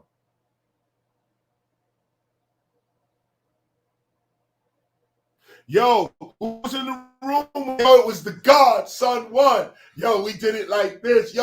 We was talking about the gospel, and, have some vigor, some excitement, some confidence in yourself. People say believe in yourself. They say it all the time, but don't explain how to believe in yourself. This is how you believe in yourself, by having confidence in yourself. Not just ego, not grandizement, that's stupid. We're not talking about that. We're talking about, if you really are reading the Gospel of Hip Hop, then don't act like it's just a book you reading. Other people holding the Bible up like this dropped out the sky. Like, the Bible. Others holding the Quran. Others holding the 5 baskets of Buddha, the Torah, the Tanakh. They're holding all of this, and they tell you straight up, my culture is divine. And here's my book. And what do you say? Well, I guess you're right. Because my culture ain't divine. And I don't have no book. And so I guess I'm coming under you now, right? This is how we got duped. And I respect all religions because I studied all of them, joined all of them, so that I could really know what it was. And all religions are beautiful. All of them are beautiful. All are beautiful. Very well put together. Most of the religions, I don't say all really, of the major religions of the world are beautiful, beautiful religions. Like Islam is even sang. Really, so is Judaism as well. It's sang. I mean, it's beautiful. And how it's sung. The only problem is, it's not ours. That's the only problem. The only problem is that ain't us. That's your culture. And I respect your culture, straight up. But do you respect mine is the question. This is going to determine the truth. I respect your culture. I respect your book. I respect your prophets. I respect your teachers. Do you respect mine now? Nah, I can't. Nah. There ain't nothing holy about hip hop. Nah. You got a gospel right here, but nah, that ain't nothing. Put that in the entertainment section. That don't, nah. Don't let people do this to you. Don't let nobody tell you your culture ain't divine and theirs is. Don't let nobody tell you their book is better than your book. Don't let nobody tell you that. Because that's what's going to rip you, strip you of your cultural heritage and thus your children, who have to come under the authority of foreigners so that they can have an inkling as to what God is, what the spirit is, what mind is. They got to go somewhere else. No, hip hop is hip hop, and hip hop doesn't need anybody to see God. Nobody. We are dealing with God from the perspective of our culture, like everyone else is doing. We are seeing God through the eyes of our experiences, like everyone else is doing. So if you're serious about justice, serious about civilization, serious about God, serious, then you got to respect hip hop. And why I don't see you in the why I don't see the Pope in the Brooklyn, and it's an invite. Why the Dalai Lama is not in the Bronx?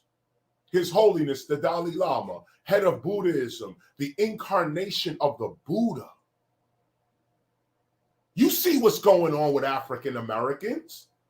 You see what's going on in the Latino community. You see what white folk going through. You see what everyone is going through. Why you ain't got nothing to say?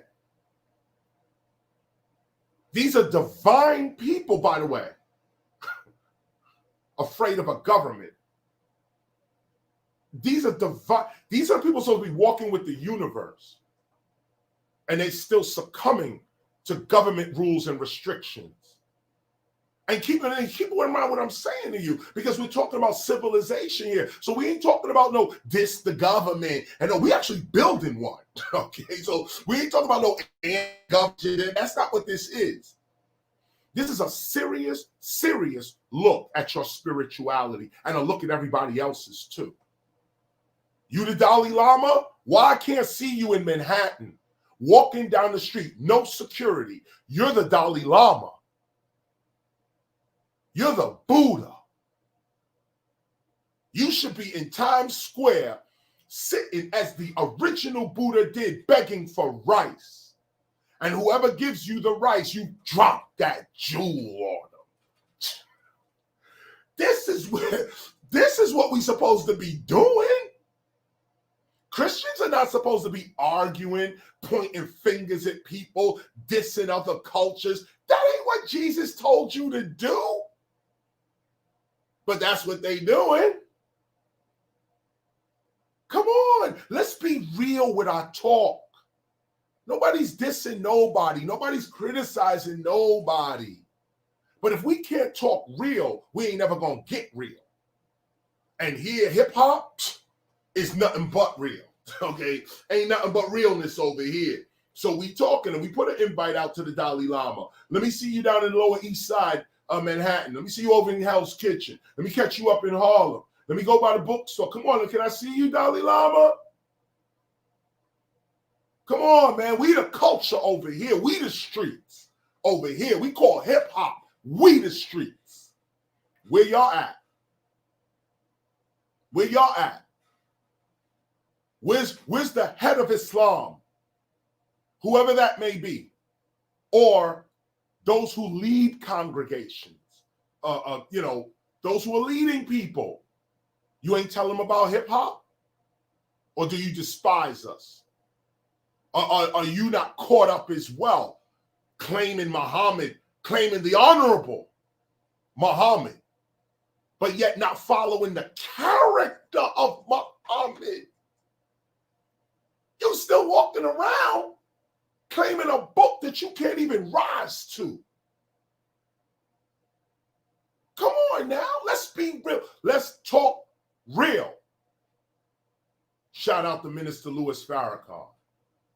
The only one I ever heard talking about hip hop. Maybe there were others, but the Nation of Islam, big up to you. Straight up. Nation of Islam, all in hip hop, all throughout hip hop, always been with us. And not just in some kumbaya. Nation of Islam used to correct us. Farrakhan is we read in the gospel, we actually recorded Farrakhan saying that you guys are going in the wrong direction. If you would ever change and go in the right direction, you would change this world. This is the Honorable Minister Louis Farrakhan, Nation of Islam. That's what he's saying about hip hop, talking directly to us. So where's everybody else? Where's everybody else? Bishop Clarence E. McClendon, Christian minister, put out a thing called the X Blessing. I was right there when he was doing that. And then his church sermons as well. Brilliant, brilliant sermons. Brilliant. He told his congregation, you guys don't even see what's going on, what's about to happen. Where's the rest of them, though? Everybody know we exist, but they're not coming to us and giving us their value. They're taking our value and telling us we ain't got no value. Nah, dude. Nah, I was born in Brooklyn, raised in the Bronx, studied in Harlem. You ain't getting over on me. Sorry. This is hip hop. And if you can't see the divinity in this, I question your divinity. I question how close you are to your God, to your book, to your ancestors. How close are you? You can't see us?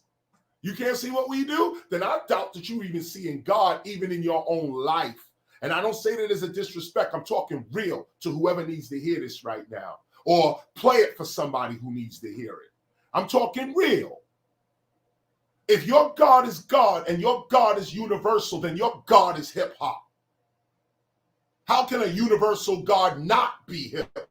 Hip hop is the global culture of the world. Nah, you better have some. We got to start getting more confidence in ourselves. And stop looking at these foreign religions and foreign governments and foreign people telling us to come under them. Nah, that ends right here, right now, right in here. Ends it right here. Ends it right here. We got our own gospel, and it's true. And it's true. Any spiritual person that reads the gospel of hip hop, they will say, I see Islam in it. I see Christianity in it. I see Judaism in it. I see Hinduism in it. Hindus. Is anybody from India listening? Hip hop is all up and down India, okay? Especially Mumbai. Especially Mumbai. But Indians, are you putting Shiva over hip hop? Are you putting Krishna over hip hop? Brahma over hip hop? Then you ain't hip hop. You are Brahma, you're Indian, you're this, using hip hop.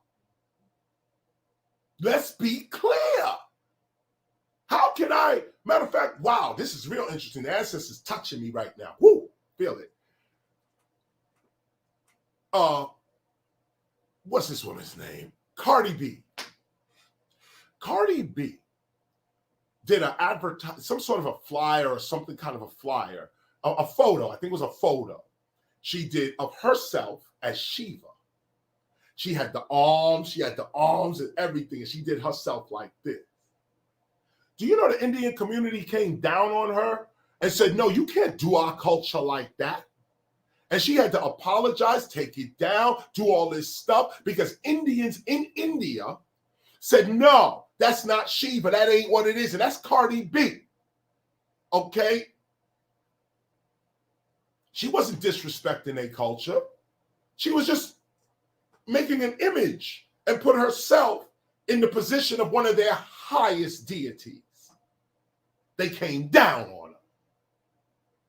Now, the same Indians are taking her culture, using it any way they want, and no one's saying nothing to them. Well, that stops today here too. KRS-ONE, Krishna, is here right now to tell you, you're fucking up, India. There's Indians right now in India that can't get a break because other Indians are playing the mainstream rap role, doing the same stupidness, showing themselves to be commercial and corporate and capitalist. And the real hip hop that is in India can't get a break. Can't get a break. Just like here, can't get a break. Nah, I'm not dissing nobody. But you're not going to take my culture and use it to your culture's benefit. Nah, I'm sorry. That don't happen. And you didn't like it when it happened to you. Do unto others as you would have done unto yourself. Christian principle, I know. But you Hindus know what's up. Are you acting like the character of the Upanishads? Are you really on the battlefield with Krishna and Arjuna discussing knowledge of self? Really? Like, really? Right now, India got a missile pointed at Pakistan. Pakistan got a missile pointed at India. Who's holy? One country Hindu, the other one Muslim. Who holy here? Missiles pointed at two holy people pointing missiles at each other? Who is... See, that's what I'm saying. If you're not going to get serious about God, then you're not serious about culture. You ain't serious about civilization. You ain't serious about your ancestors. You ain't serious about nothing. Real knowledge. You're not serious. And that's what this reading, that's what this is all about. Let's get serious. Let's get serious. Let's get serious and fall in love. Woo! Let's get serious. Let's get serious. And let's get serious and fall in love. Who did that? Randy Jackson? Did one of the Jacksons? I think so. The Jacksons did that? That shit was hot. At the end of the day, right. Let's get serious and fall in love. There's Muslims in hip hop, Buddhists, Jews, Christians, atheists, Satanists, Wiccan, Shinto, Sikhs. Big up to the Sikhs. The Sikhs. Big up. All that's hip hop, and you're well invited in here. We love you and need you right here. All of you. But don't come in our culture as an exploiter of our culture and say you're going to take our breaking and use it for Islam. Jermaine Jackson. Or you're going to take our culture and use it for Christianity. You're going to take our culture and use it for Judaism. We love these cultures too, but don't diss us. Why we always got to be on the slave end of the stick? If you are serious about your God and you serious about your spirituality, hip hop, our very existence gives you the opportunity to rise to your own God. especially Christians. We in the United States. So, you know, Christianity is all over here. So especially Christians. Especially Christians. Jesus said, what you do to the least of these is what you doing to me. Jesus talked all day about our children, talked all day about the weak, the poor, those who are going to jail for no reason. Jesus talked about this in the Bible, in your Bible. But do you have that character? That's the question.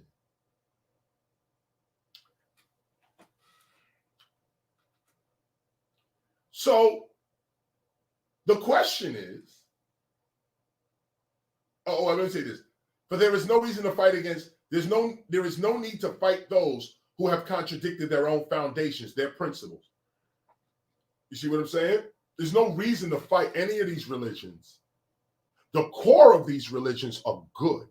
They are good. It's just the people that follow them are not good. So don't mix the religion up with the people. Okay? The religion itself is good. But when you got people coming around, everybody got their exploiters in their own culture. And you got to be able to differentiate as hip hop. You got to know the same way they look at us. And they say, wow, look at these ignorant idiots on TV talking about hip hop, and they on TV acting all crazy, corrupting our children, irresponsible, drunk, high, sex all over the place. This is hip hop? And other people look at us and say, yeah, that's hip hop. God ain't over there. How can God be in that? But the mistake is that they're allowing those who are exploiting us to tell them who we are. And we can't be like that with them. Just because a Muslim puts on a vest and goes and blows himself up, you can't say that's Islam. You can say he was a Muslim, sure, but that ain't Islam. And I'm not saying that ain't Islam. I'm saying you can't make you can't say that this one person's actions represents the whole of anything. Okay, let's be clear with that. So when people look at us and they look at us, where do they see us? Television, radio, internet. And the only thing that's really being promoted mass-wise is the stupidity. So others look at us, the Dalai Lama, the Vatican, the others, they look at us and be like, that's some stupidness. We ain't going over there. Even though they shouldn't be saying that. If you see stupidity and you got knowledge, you're supposed to go there and help. But I'm going to leave that to the side. Just how we look to other people, you could see how they might react to us. Now, we can't be like that. We cannot be like that. We have to know that there is a real culture, there's a real Judaism, and then there's this other thing that's being promoted as Judaism.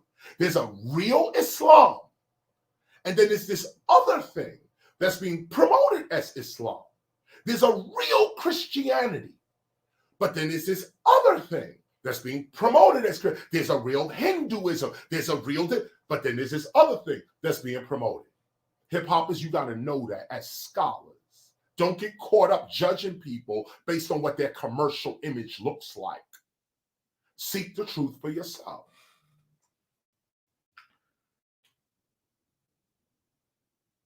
So you ain't got to fight against people who have contradicted their own principles. They're going to fall by their own hand. We already know that. However, we hip-hoppers are a principled nation which produces principled people. That's what we are. Okay? What you see on TV ain't us.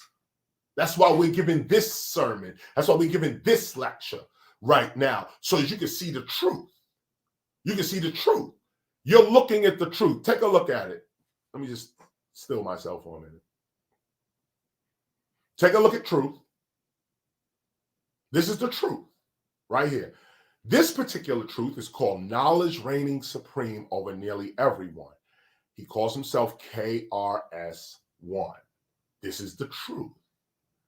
This is the architect of hip-hop's culture in your face right now. I know people all say, everybody claim culture, and we all should. But some of us did this work. Some of us didn't get the Grammy Awards. Some of us didn't get the American Music Awards. Some of us were not validated by the American mainstream. We didn't get the big money. We didn't get the movie deals. We didn't get that. We were blacklisted. We were pushed out because we said hip hop is a culture, and we refused to be part of the corporate side of hip hop. We stayed cultural. Now that the corporate has collapsed, everyone's claiming cultural now. But let's go back to as far back as you want to go. I was going to stop at 2001 with the UN, but let's go back to 89 with the Stop the Violence movement. Let's go back to Melly Mel with The Message. Let's go back to 74 with Zulu Nation. Let's go back to Malcolm X and Martin Luther King and Kwame Ture, Stokely Carmichael. In fact, Stokely Carmichael is hip hop. Out his mouth, he told me he was hip hop. Now, I didn't get to talk to Malcolm. I didn't get to talk, but I talked to his daughters. And they didn't necessarily say they was hip hop, but they was with the culture though. Big up to Miss Shabazz, no doubt. Part of the culture. They didn't run from the culture. They was part of the culture. Malcolm's family, part of the culture. Dr. King's family never really claimed part of the culture, although his daughter Bernice did. You got to be real with this. Stokely Carmichael, 60 civil rights, Black Panther, SNCC, you know, the whole thing. Changed his name to Kwame Ture. He came and toured with me in the 90s and told me all about how 60 civil rights connects to hip hop and how it should. So you're learning right now from an original source. There's no bragging, there's no self. We're talking truth. This is an original source. And those who have done the work are those who are going to continue to do the work. That's how you know who's who. A tree is judged by its fruit. You judge a tree by its fruit. What are you producing? What have you done? So in this instance, your teacher has been doing the work for 30 years when nobody else was doing the work. I was doing the work. Now, I'm not bragging because the work is not nothing to brag about. This is a burden, and it was a struggle, and it was hard at times. I have a family, you know, kids, wife. A lot of times we didn't have the things we knew we deserved to have. We had to do without. We don't cry about it. I don't come on this thing and say, man, you know, it's hard for a play. It's hard for a pick. What was this song? I forgot this shit. It's hard for a play. I can't remember. But, you know, I ain't coming on here crying about the difficulties and the challenges and all of this type of stuff. No, it's unnecessary. It's not necessary. But sometimes if you don't say this or say it, people take for granted that you even standing there. They take it for granted. You know, just because like you see soldiers come home from war. You never been to the war. You haven't seen nothing that they've seen. But you and them are now in the supermarket together online waiting to purchase your groceries. And this person has a totally different reality than you do. They done killed people. They done seen people killed. They done been in explosions and bombs and everything, but now they're in the supermarket. And you are in the supermarket. And you're not having the experience that they're having or had.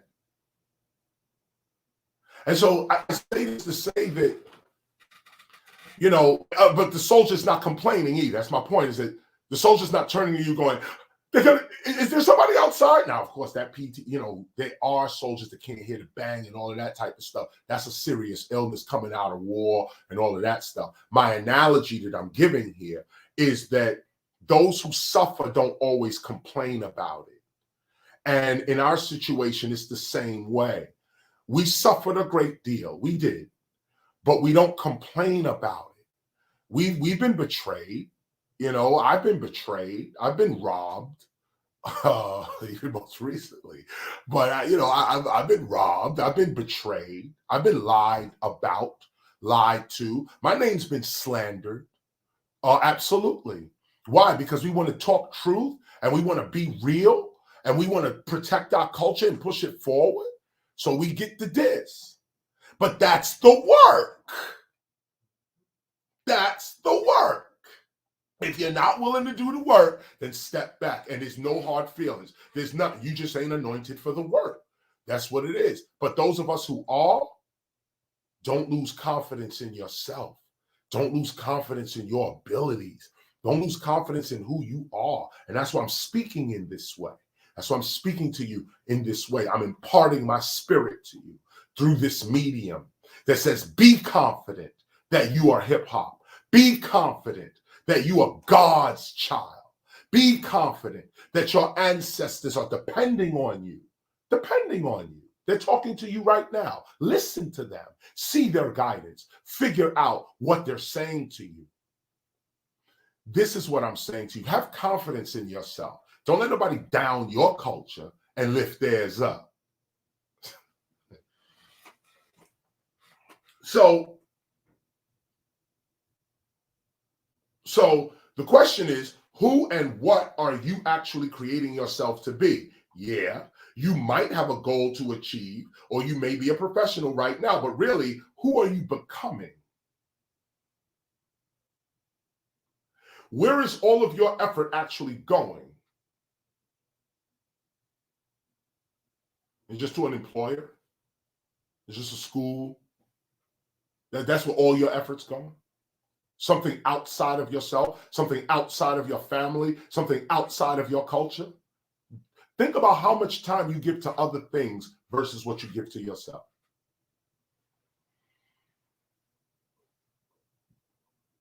Where is all of your effort actually going?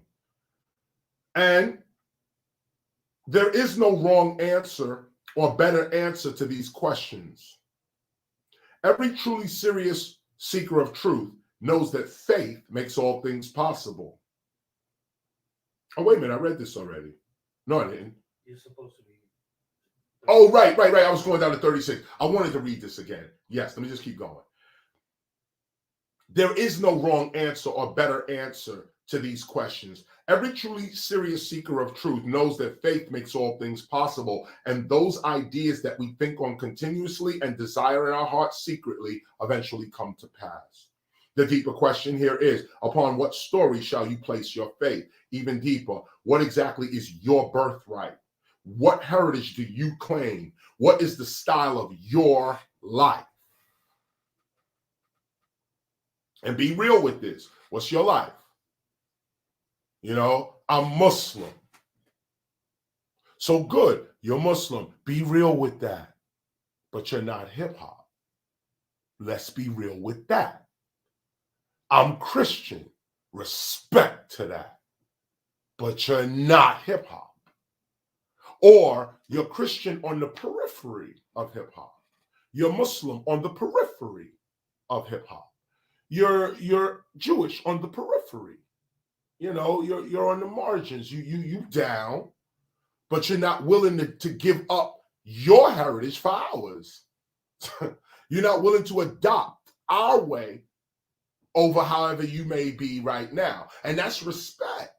That's respect. That's respect. And there's nothing to say to that. But why is it always that we have to succumb to other people's cultures? And no one ever tells us, yo, your culture is brilliant. You are a magnificent divine being. Don't come here to Islam. Don't be Christian. Don't be Jewish. Be hip hop. What rabbi is talking to us like this?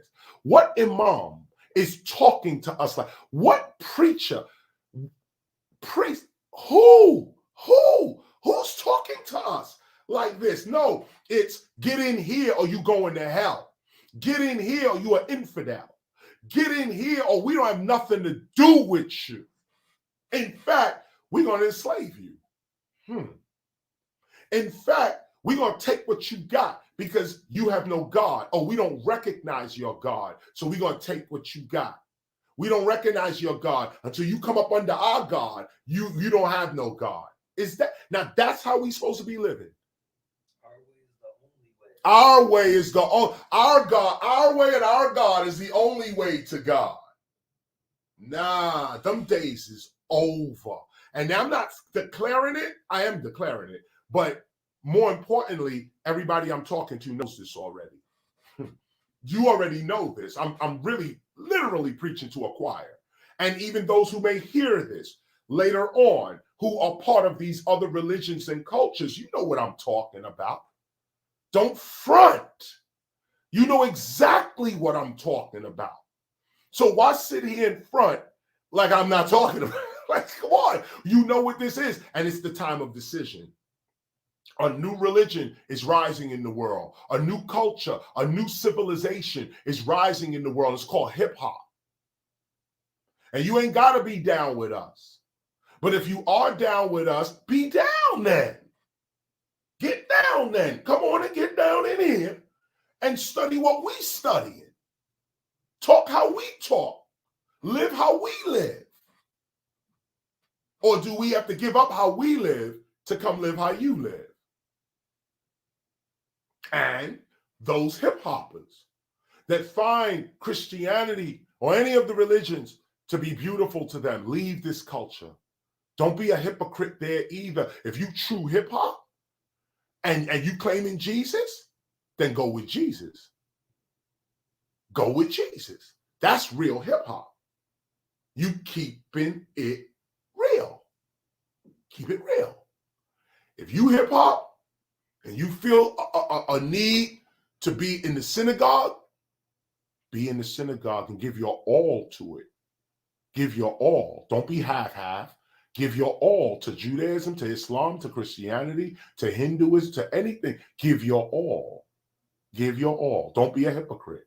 Don't be an exploiter. Running into the culture because it's cool, or trying, I'm Muslim. Why? Because it's cool? No. I'm Christian. Why? Because it's cool? What? No, that's not hip hop. That's some fakeness.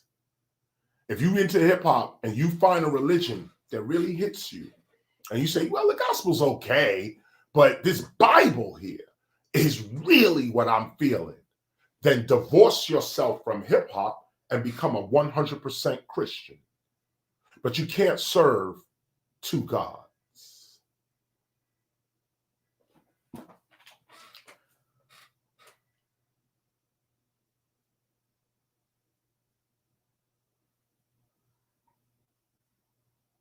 The deeper question here is, upon what story shall you place your faith? Even deeper, what exactly is your birthright? What heritage do you claim?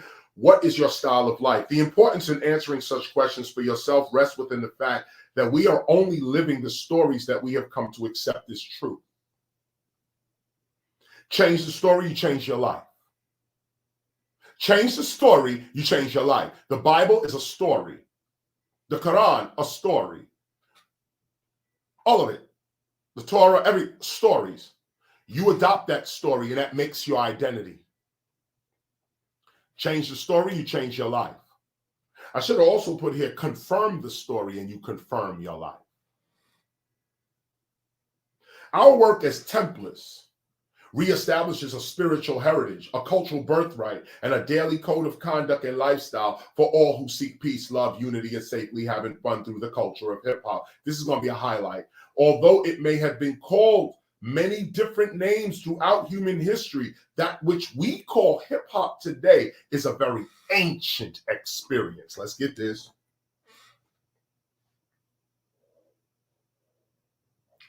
It's 136 that we are looking at. 136 is the paragraph we just highlighted. Our work is reestablishes a spiritual heritage, a cultural birthright. Get it? A spiritual heritage, a cultural birthright, and a daily code of conduct, a lifestyle for all who seek peace, love, unity, and safely having fun through the culture of hip hop. That's plain, isn't it? That's plain and simple right there. Plain and simple. Our work as Templars. That's what it's about. Don't add nothing. Don't take nothing away. This is it right here. Although it may have been called many different names throughout human history, that which we call hip hop today is a very ancient experience. This first instrument speaks to the spiritual observations of our tribe. And I specifically use the word tribe. I don't like that word, but I use it here because because for the average reader, it puts an image in your head. Observation of our tribe. Our tribe is called hip hop, or hip hop. The spellings are different in here. And our experiences belong to us. We need not borrow anyone else's experiences to substantiate or interpret our own. We need not borrow the gods of other cultures to have a relationship with our own. Why borrow or adopt the birthright and or heritage of a foreign culture when you can clearly point to the richness of your own? Or do you borrow the customs of foreign cultures because you know not the divinity of your own? Wake up. Wake up to the reality of the loving God who loves you as you are, as a hip hopper. That's revelation. That is enlightening. God loves you as hip hop. That means your whole character is divine and approved. And this is the good news for our people. I don't know about everybody else, but for our people, for hip hop, this is the good news for our people today. And this is the good news for our people today searching for identity and meaning to their lives. Wake up. Believe in yourself. Believe in the divinity of your own everyday experiences, and you shall live in the reality of who you believe yourself to be. For we are all made up of the stories that we choose to believe.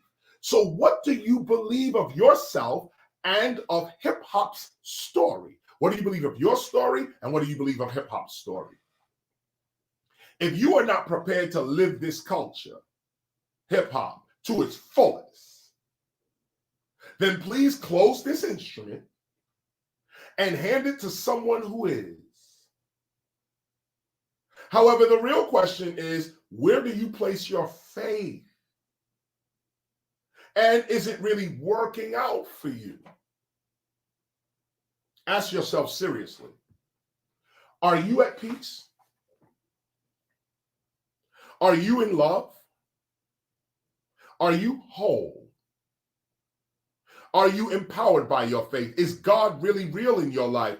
And only you can truthfully answer these questions. Why live in denial when you can live in real health, love, awareness, and wealth as an attuned hip hopper for real? For real. Why deny that which you already are? Why deny who you already are? You're already hip hop. Why deny it? Giving others your faith.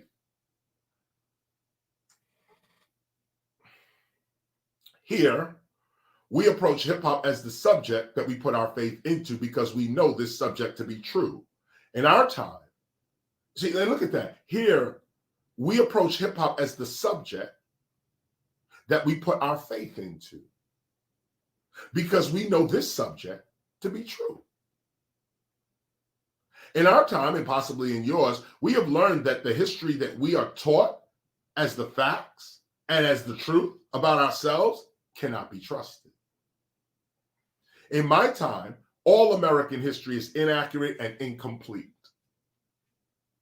especially when it comes to us and our experiences in the United States. Therefore, to regain and know of the truth about ourselves, we must be ourselves and not our education. Again, we must be ourselves and not our education.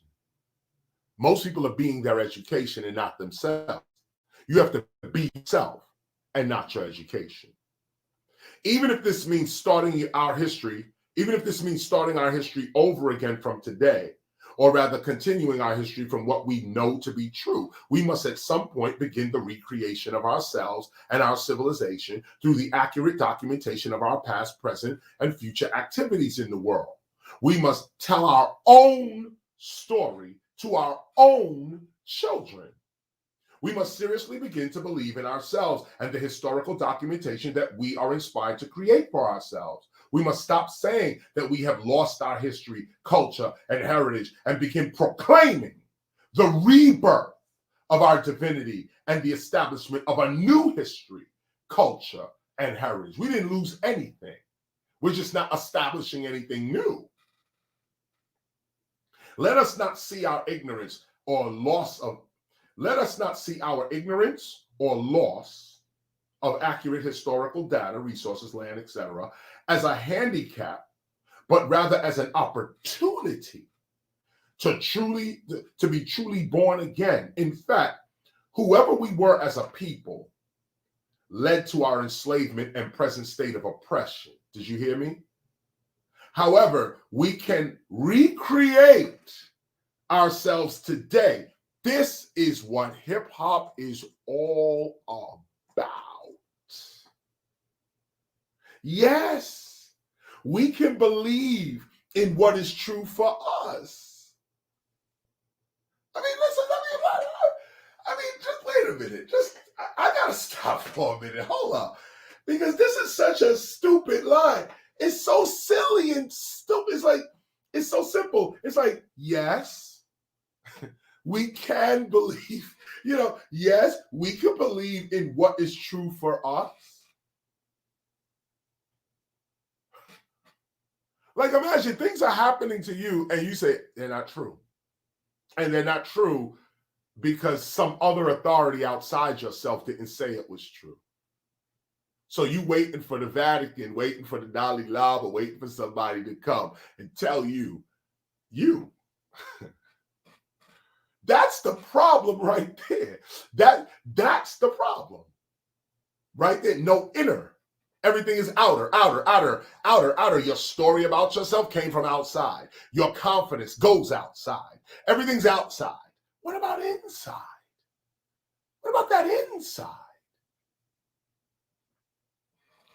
We're getting ready to come up on the 2-hour mark, and I'm gonna bring this to a close as well. We will continue this section as we read on. I'll bring this to a close because we have to leave this hotel as well, and get on the road. And the gospel is going to change after this next page. This lesson is a third piece to this lesson that I don't need to get into here. I want to impress upon you in this session the importance of you believing in yourself as hip hop, believing in believing in your capabilities and your human skills, your abilities, believing in that more than what people are telling you about yourself or about your culture. That's the gist of today's lesson. The gist of it, the center of it is, yes, we can believe what is true for us. And hip hop is what is true for us. Don't have to be true for nobody else. As a matter of fact, it may not be true for anyone else. Others may find peace and prosperity in the strict observances of other faiths and the histories of their religions, and they are right to do so. But here, we hip hop. Here, we are hip hop. Okay? And we are right to believe in ourselves. Here, hip-hop is the unique activity of our collective consciousness. Hip-hop is our collective faith in action. Hip-hop is what we are being, and hip-hop is what we are doing. And notice the spellings. When we appear, hip-hop appears. When we are gone, hip-hop is gone. Indeed, life is what you make of it, and hip-hop is what God has made of our lives. Let us live and learn the gospel that reflects the experiences of our unique history as hip hoppers. Let us learn and accumulate with our ancestors. Is God not with us also? Did God not create us also? In fact, the real question here is, where is an omnipresent God not? Even deeper. What exists outside of God? For if God is all, then God is hip hop. And we need not borrow anyone else's interpretation of God to have a union with God. Matter of fact, why don't we go ahead and highlight 150. I'm going to read it fully through. Let's go ahead and highlight 150. Okay. For if God is all, then God is hip hop. We used to have t-shirts like that. Ministers in the Room used to have a little thing. God loves hip hop, actually. For if God is all, then God is hip hop. And we need not borrow anyone else's interpretation of God to have a union with God. Are we not God's children also? Let us then begin to act like the sons and daughters of the Most High God and draw the blessings that can only come by way of a pure heart. This is the piece, right? You can underline this. The blessings that can come, the blessings that can only come by way of a pure heart,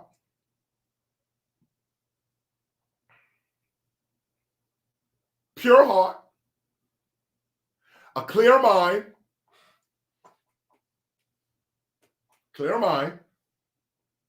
and an upright character.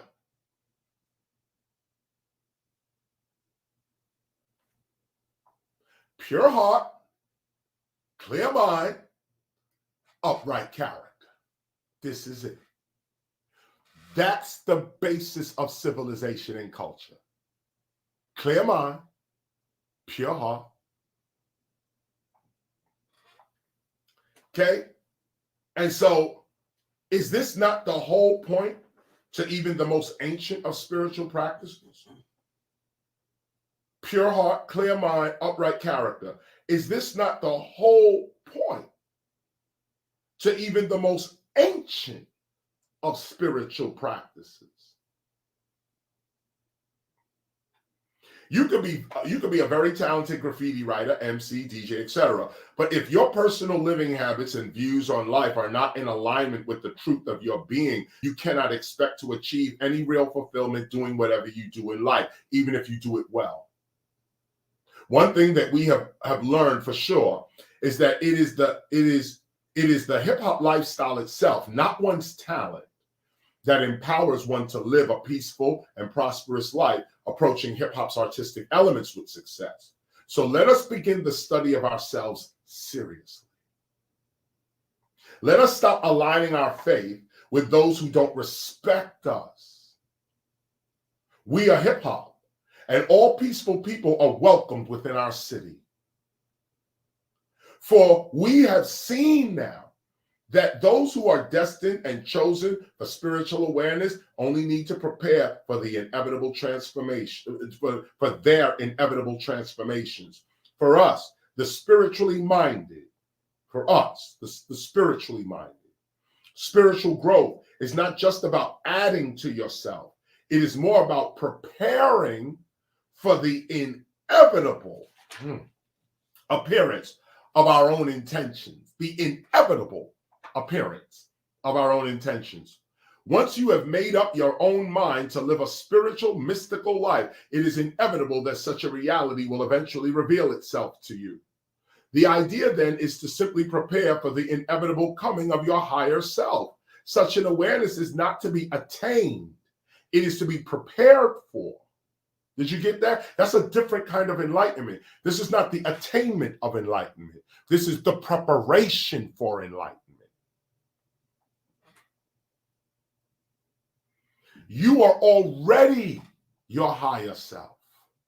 You're already your higher self now. Like right now, you're your higher self, but no one confirmed you, so you don't believe it for yourself.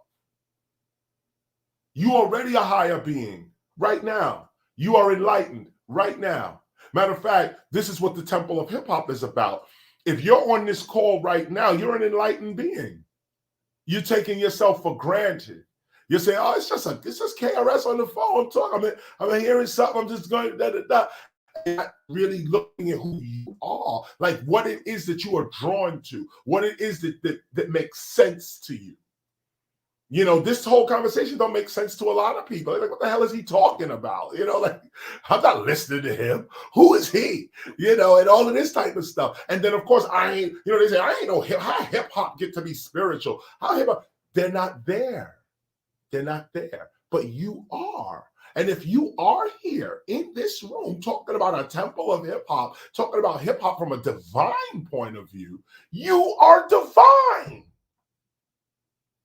But if you don't believe, if you're waiting for somebody to hand you a certificate or some necklace or some ring or something that tells you you are hip hop and God loves you, then you got a lot of living to do. You got a lot of living to do. You got a lot of reading to do too. You got a lot of study to do. You know, you got to get yourself out of that hole. You got to, you know, you can't just sit there and just go along with it. So let me continue.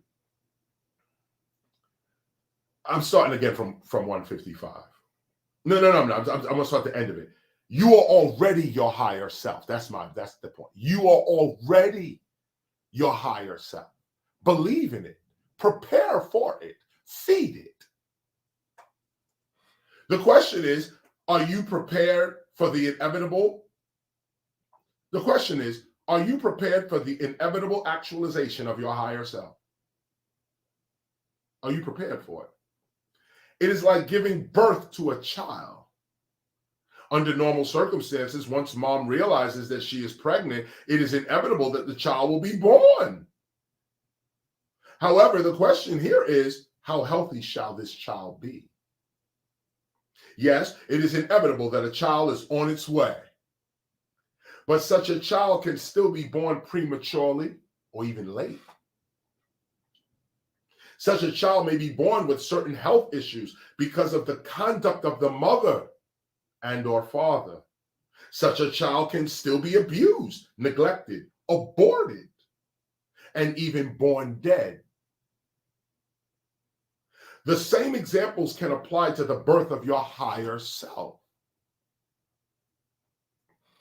From the time you make up your mind that it is the spiritual life that you want to live, you are at that very moment pregnant with the intention to achieve your higher self.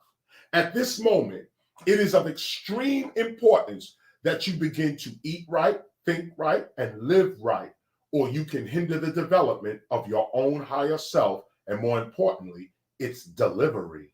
Matter of fact, let's highlight that, because that's another instruction.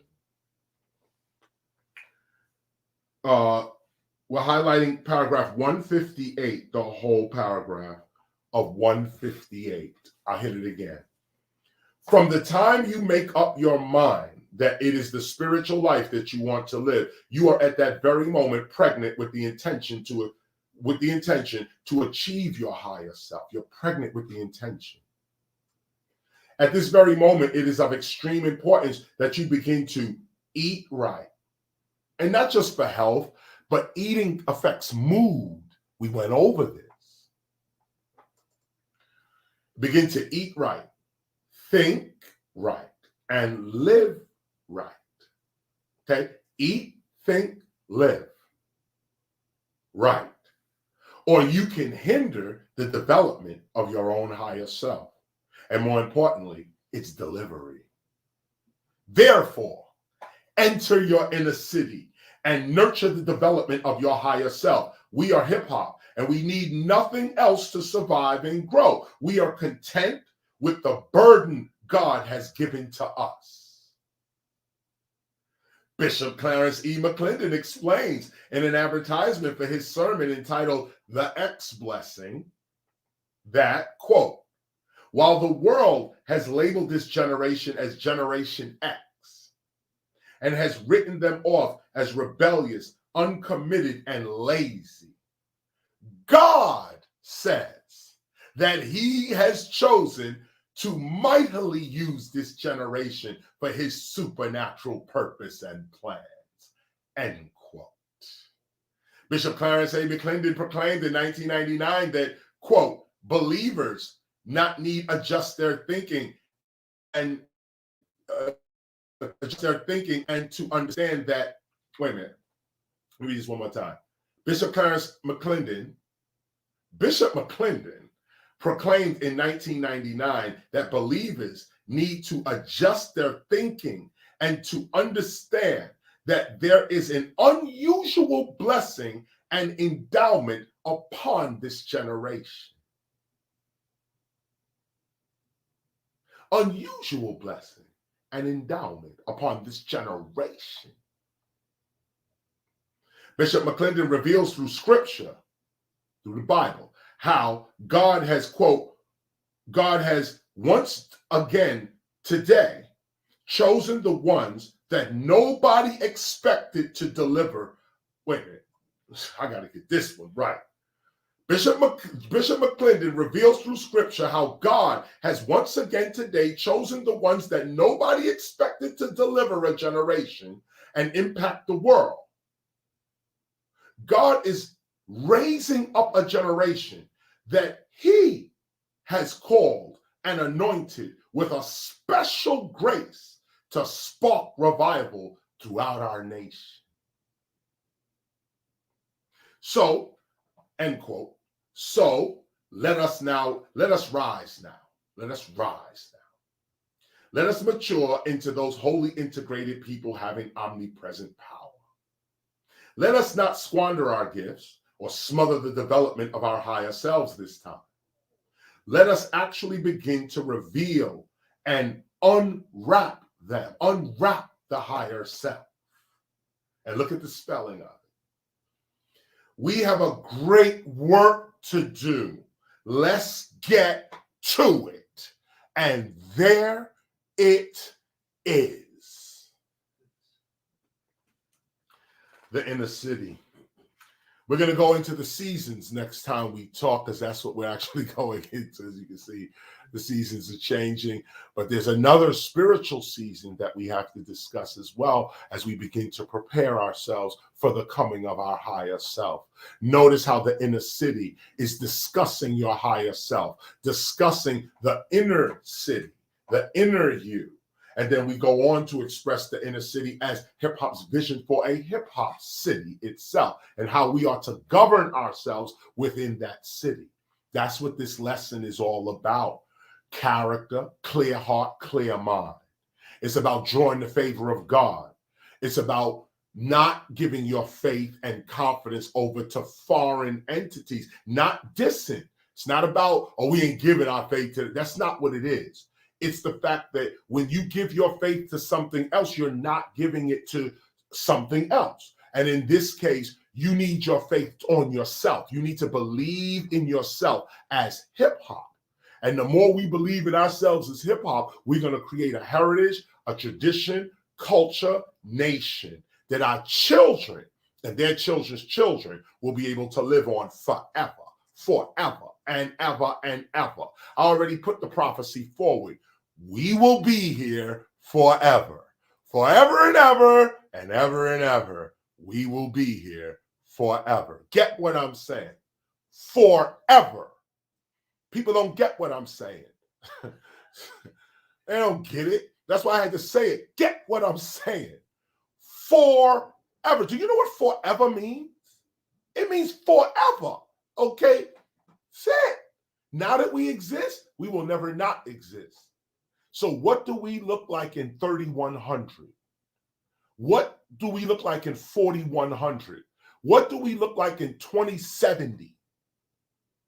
What do we look like at the turn of the century, 2100, turn of the century? What is hip hop? What have we become? These are the questions of hip hop's teachers. These are the questions of those who are the priests of the culture. These are the architect questions.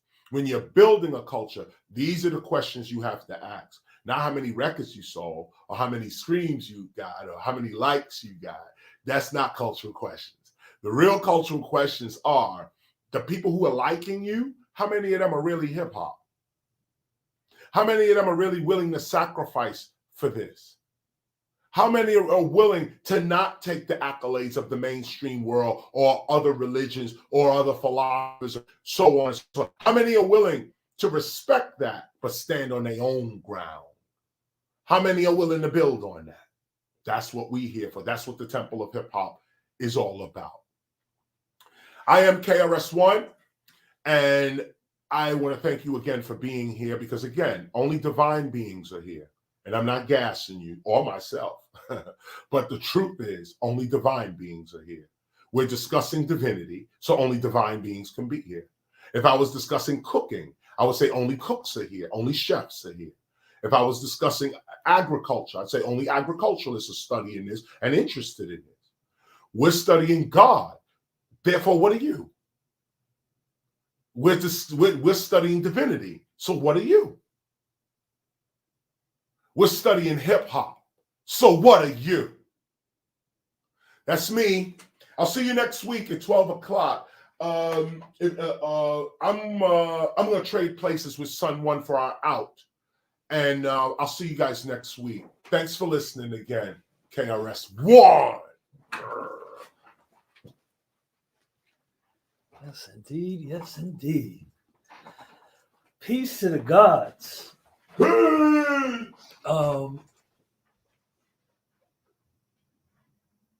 First, I'd like to say peace to all the ancestors who are with us right now. All your ancestors who are gathered with you, actually watching this from wherever you are. You should know that they are with you, and that this day and these days are very, very special days. It's just like Bishop McClendon said, that right now there's an unusual blessing, an endowment upon this generation. And I'll extend that to say this entire time of inception, the birth of hip hop's culture and its religion, its spirituality being manifested into something in earth. It takes a very special spiritual person to actually recognize that we're on, or that we're in the cusp of this, and that this is occurring. And especially from someone who is practicing spirituality themselves, that through study of different spiritualities, you know what this looks like, what's happening, even to a people who don't know it of themselves. Having the experience and the wisdom of spirituality, you can see, like, listen, or you may be a knucklehead right now. You may be crazy and just doing all types of things, but I can see you.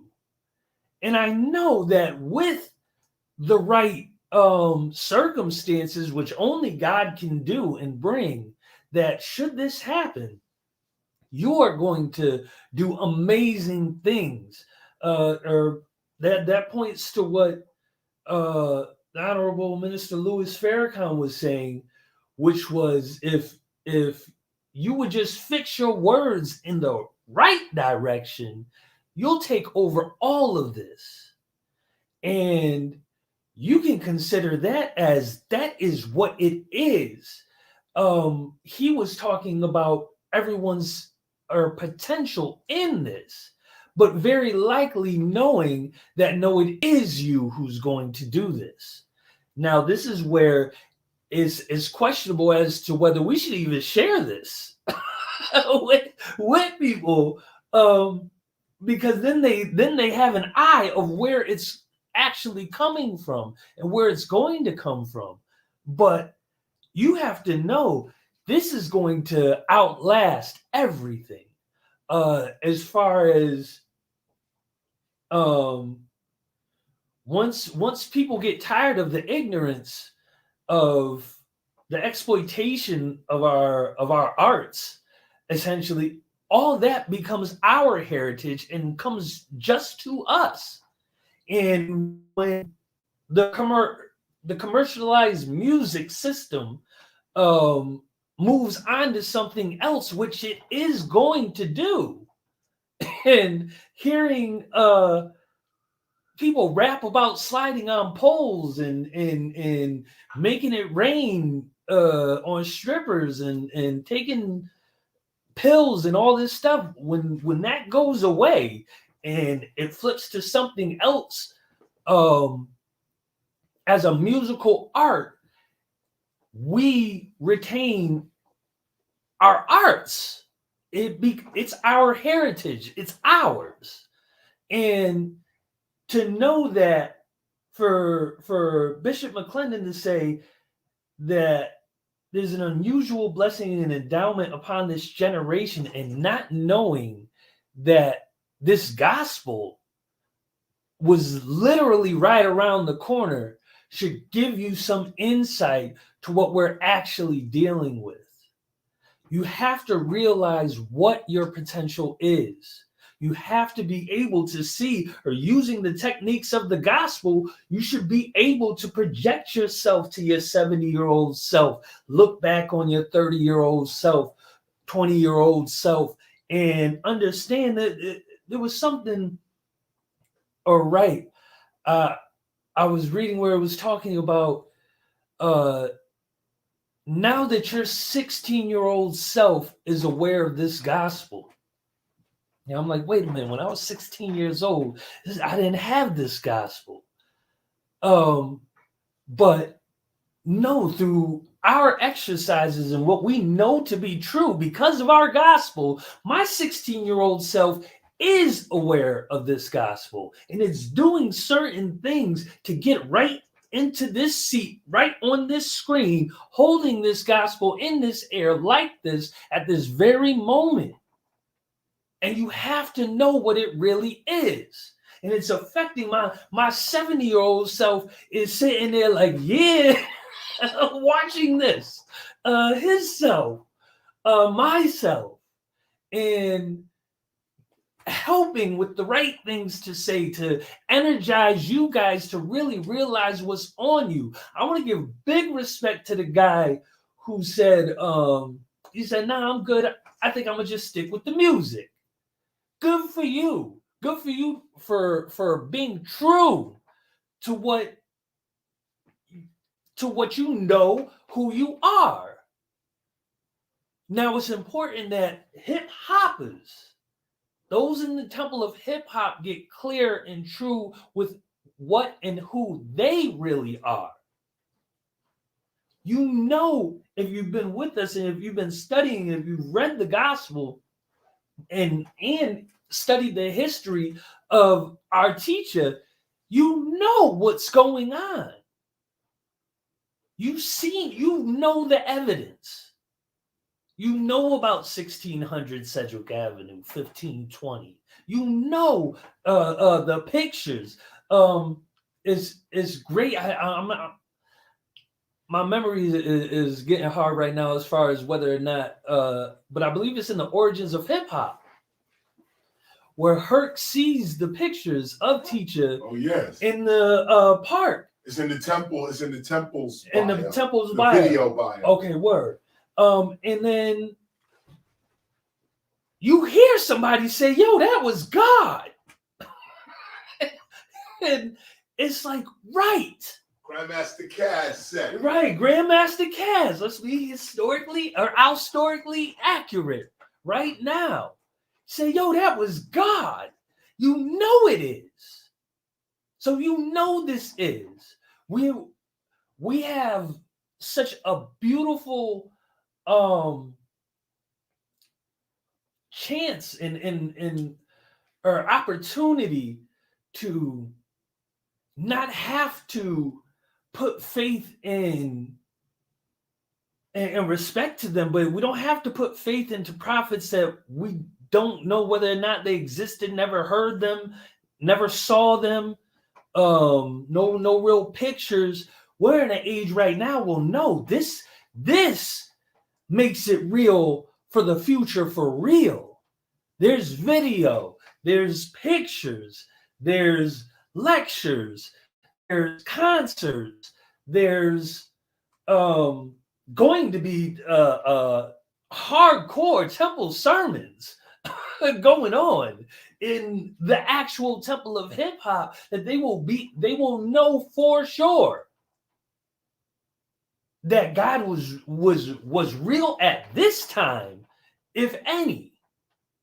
And that's what you should be empowered by, to know that no, it's real, and there are real people involved in this that you could actually touch and come see. All right, let's get back to in person, not just through this. And no, you can actually be an actual, or not even just a witness, but you can be a witness. But you could actually be one of these potential hip hoppers that really put in the work and make this possible. And it does take sacrifice. It takes a lot of sacrifice, a lot of time, a lot of dedication, but the reward is eternal. And this is what you gotta really search your heart and search your soul about what it is, because right now is around the time where hip hop really needs you.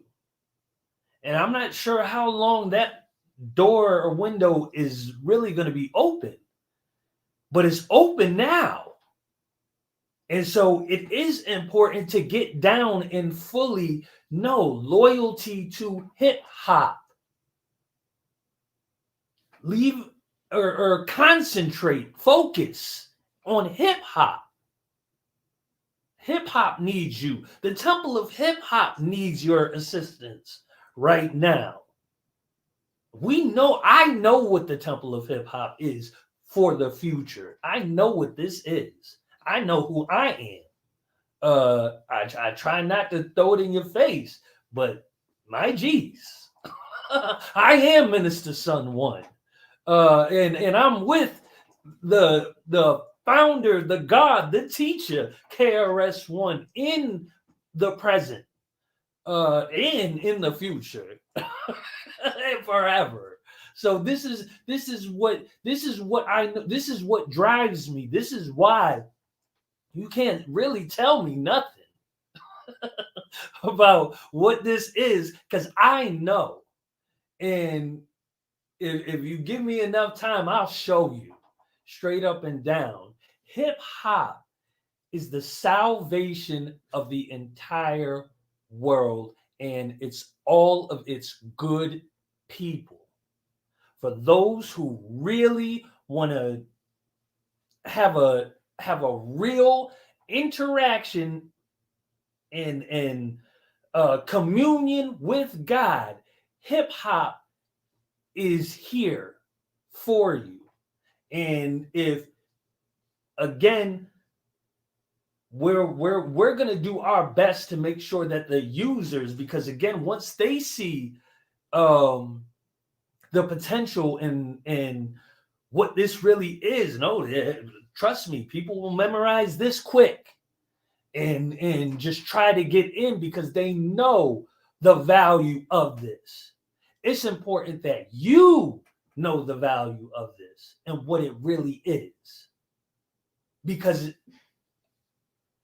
it's the giving. If you don't, it's the giving up of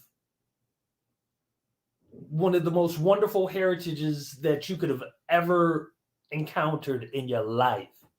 This is the once in a couple thousand years opportunity. That's it. You see how much or how long it takes to get holy books and real spiritual teachings that have divinity. We're here. And we will be here forever. And with that, peace and much love to all of you. Peace and much love to your families.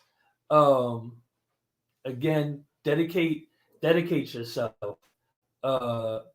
Really get down. And also, actually, right, let me also say,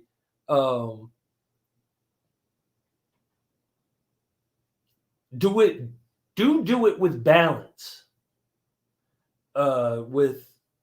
Keep those around you in mind.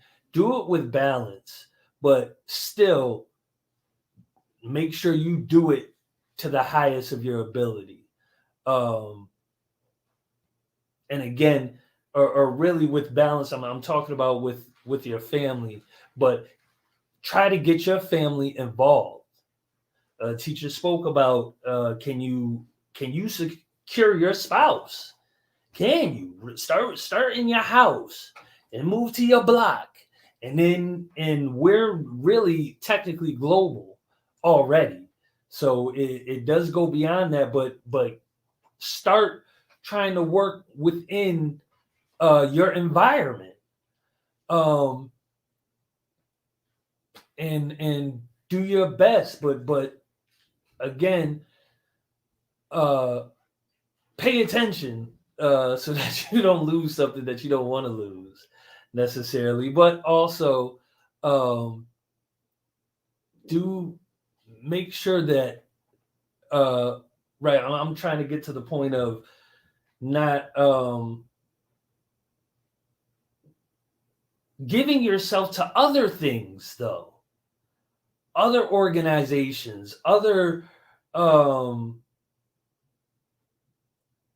unquote cliques, I guess, or is where teacher said, no, you can't really serve two gods. You can't,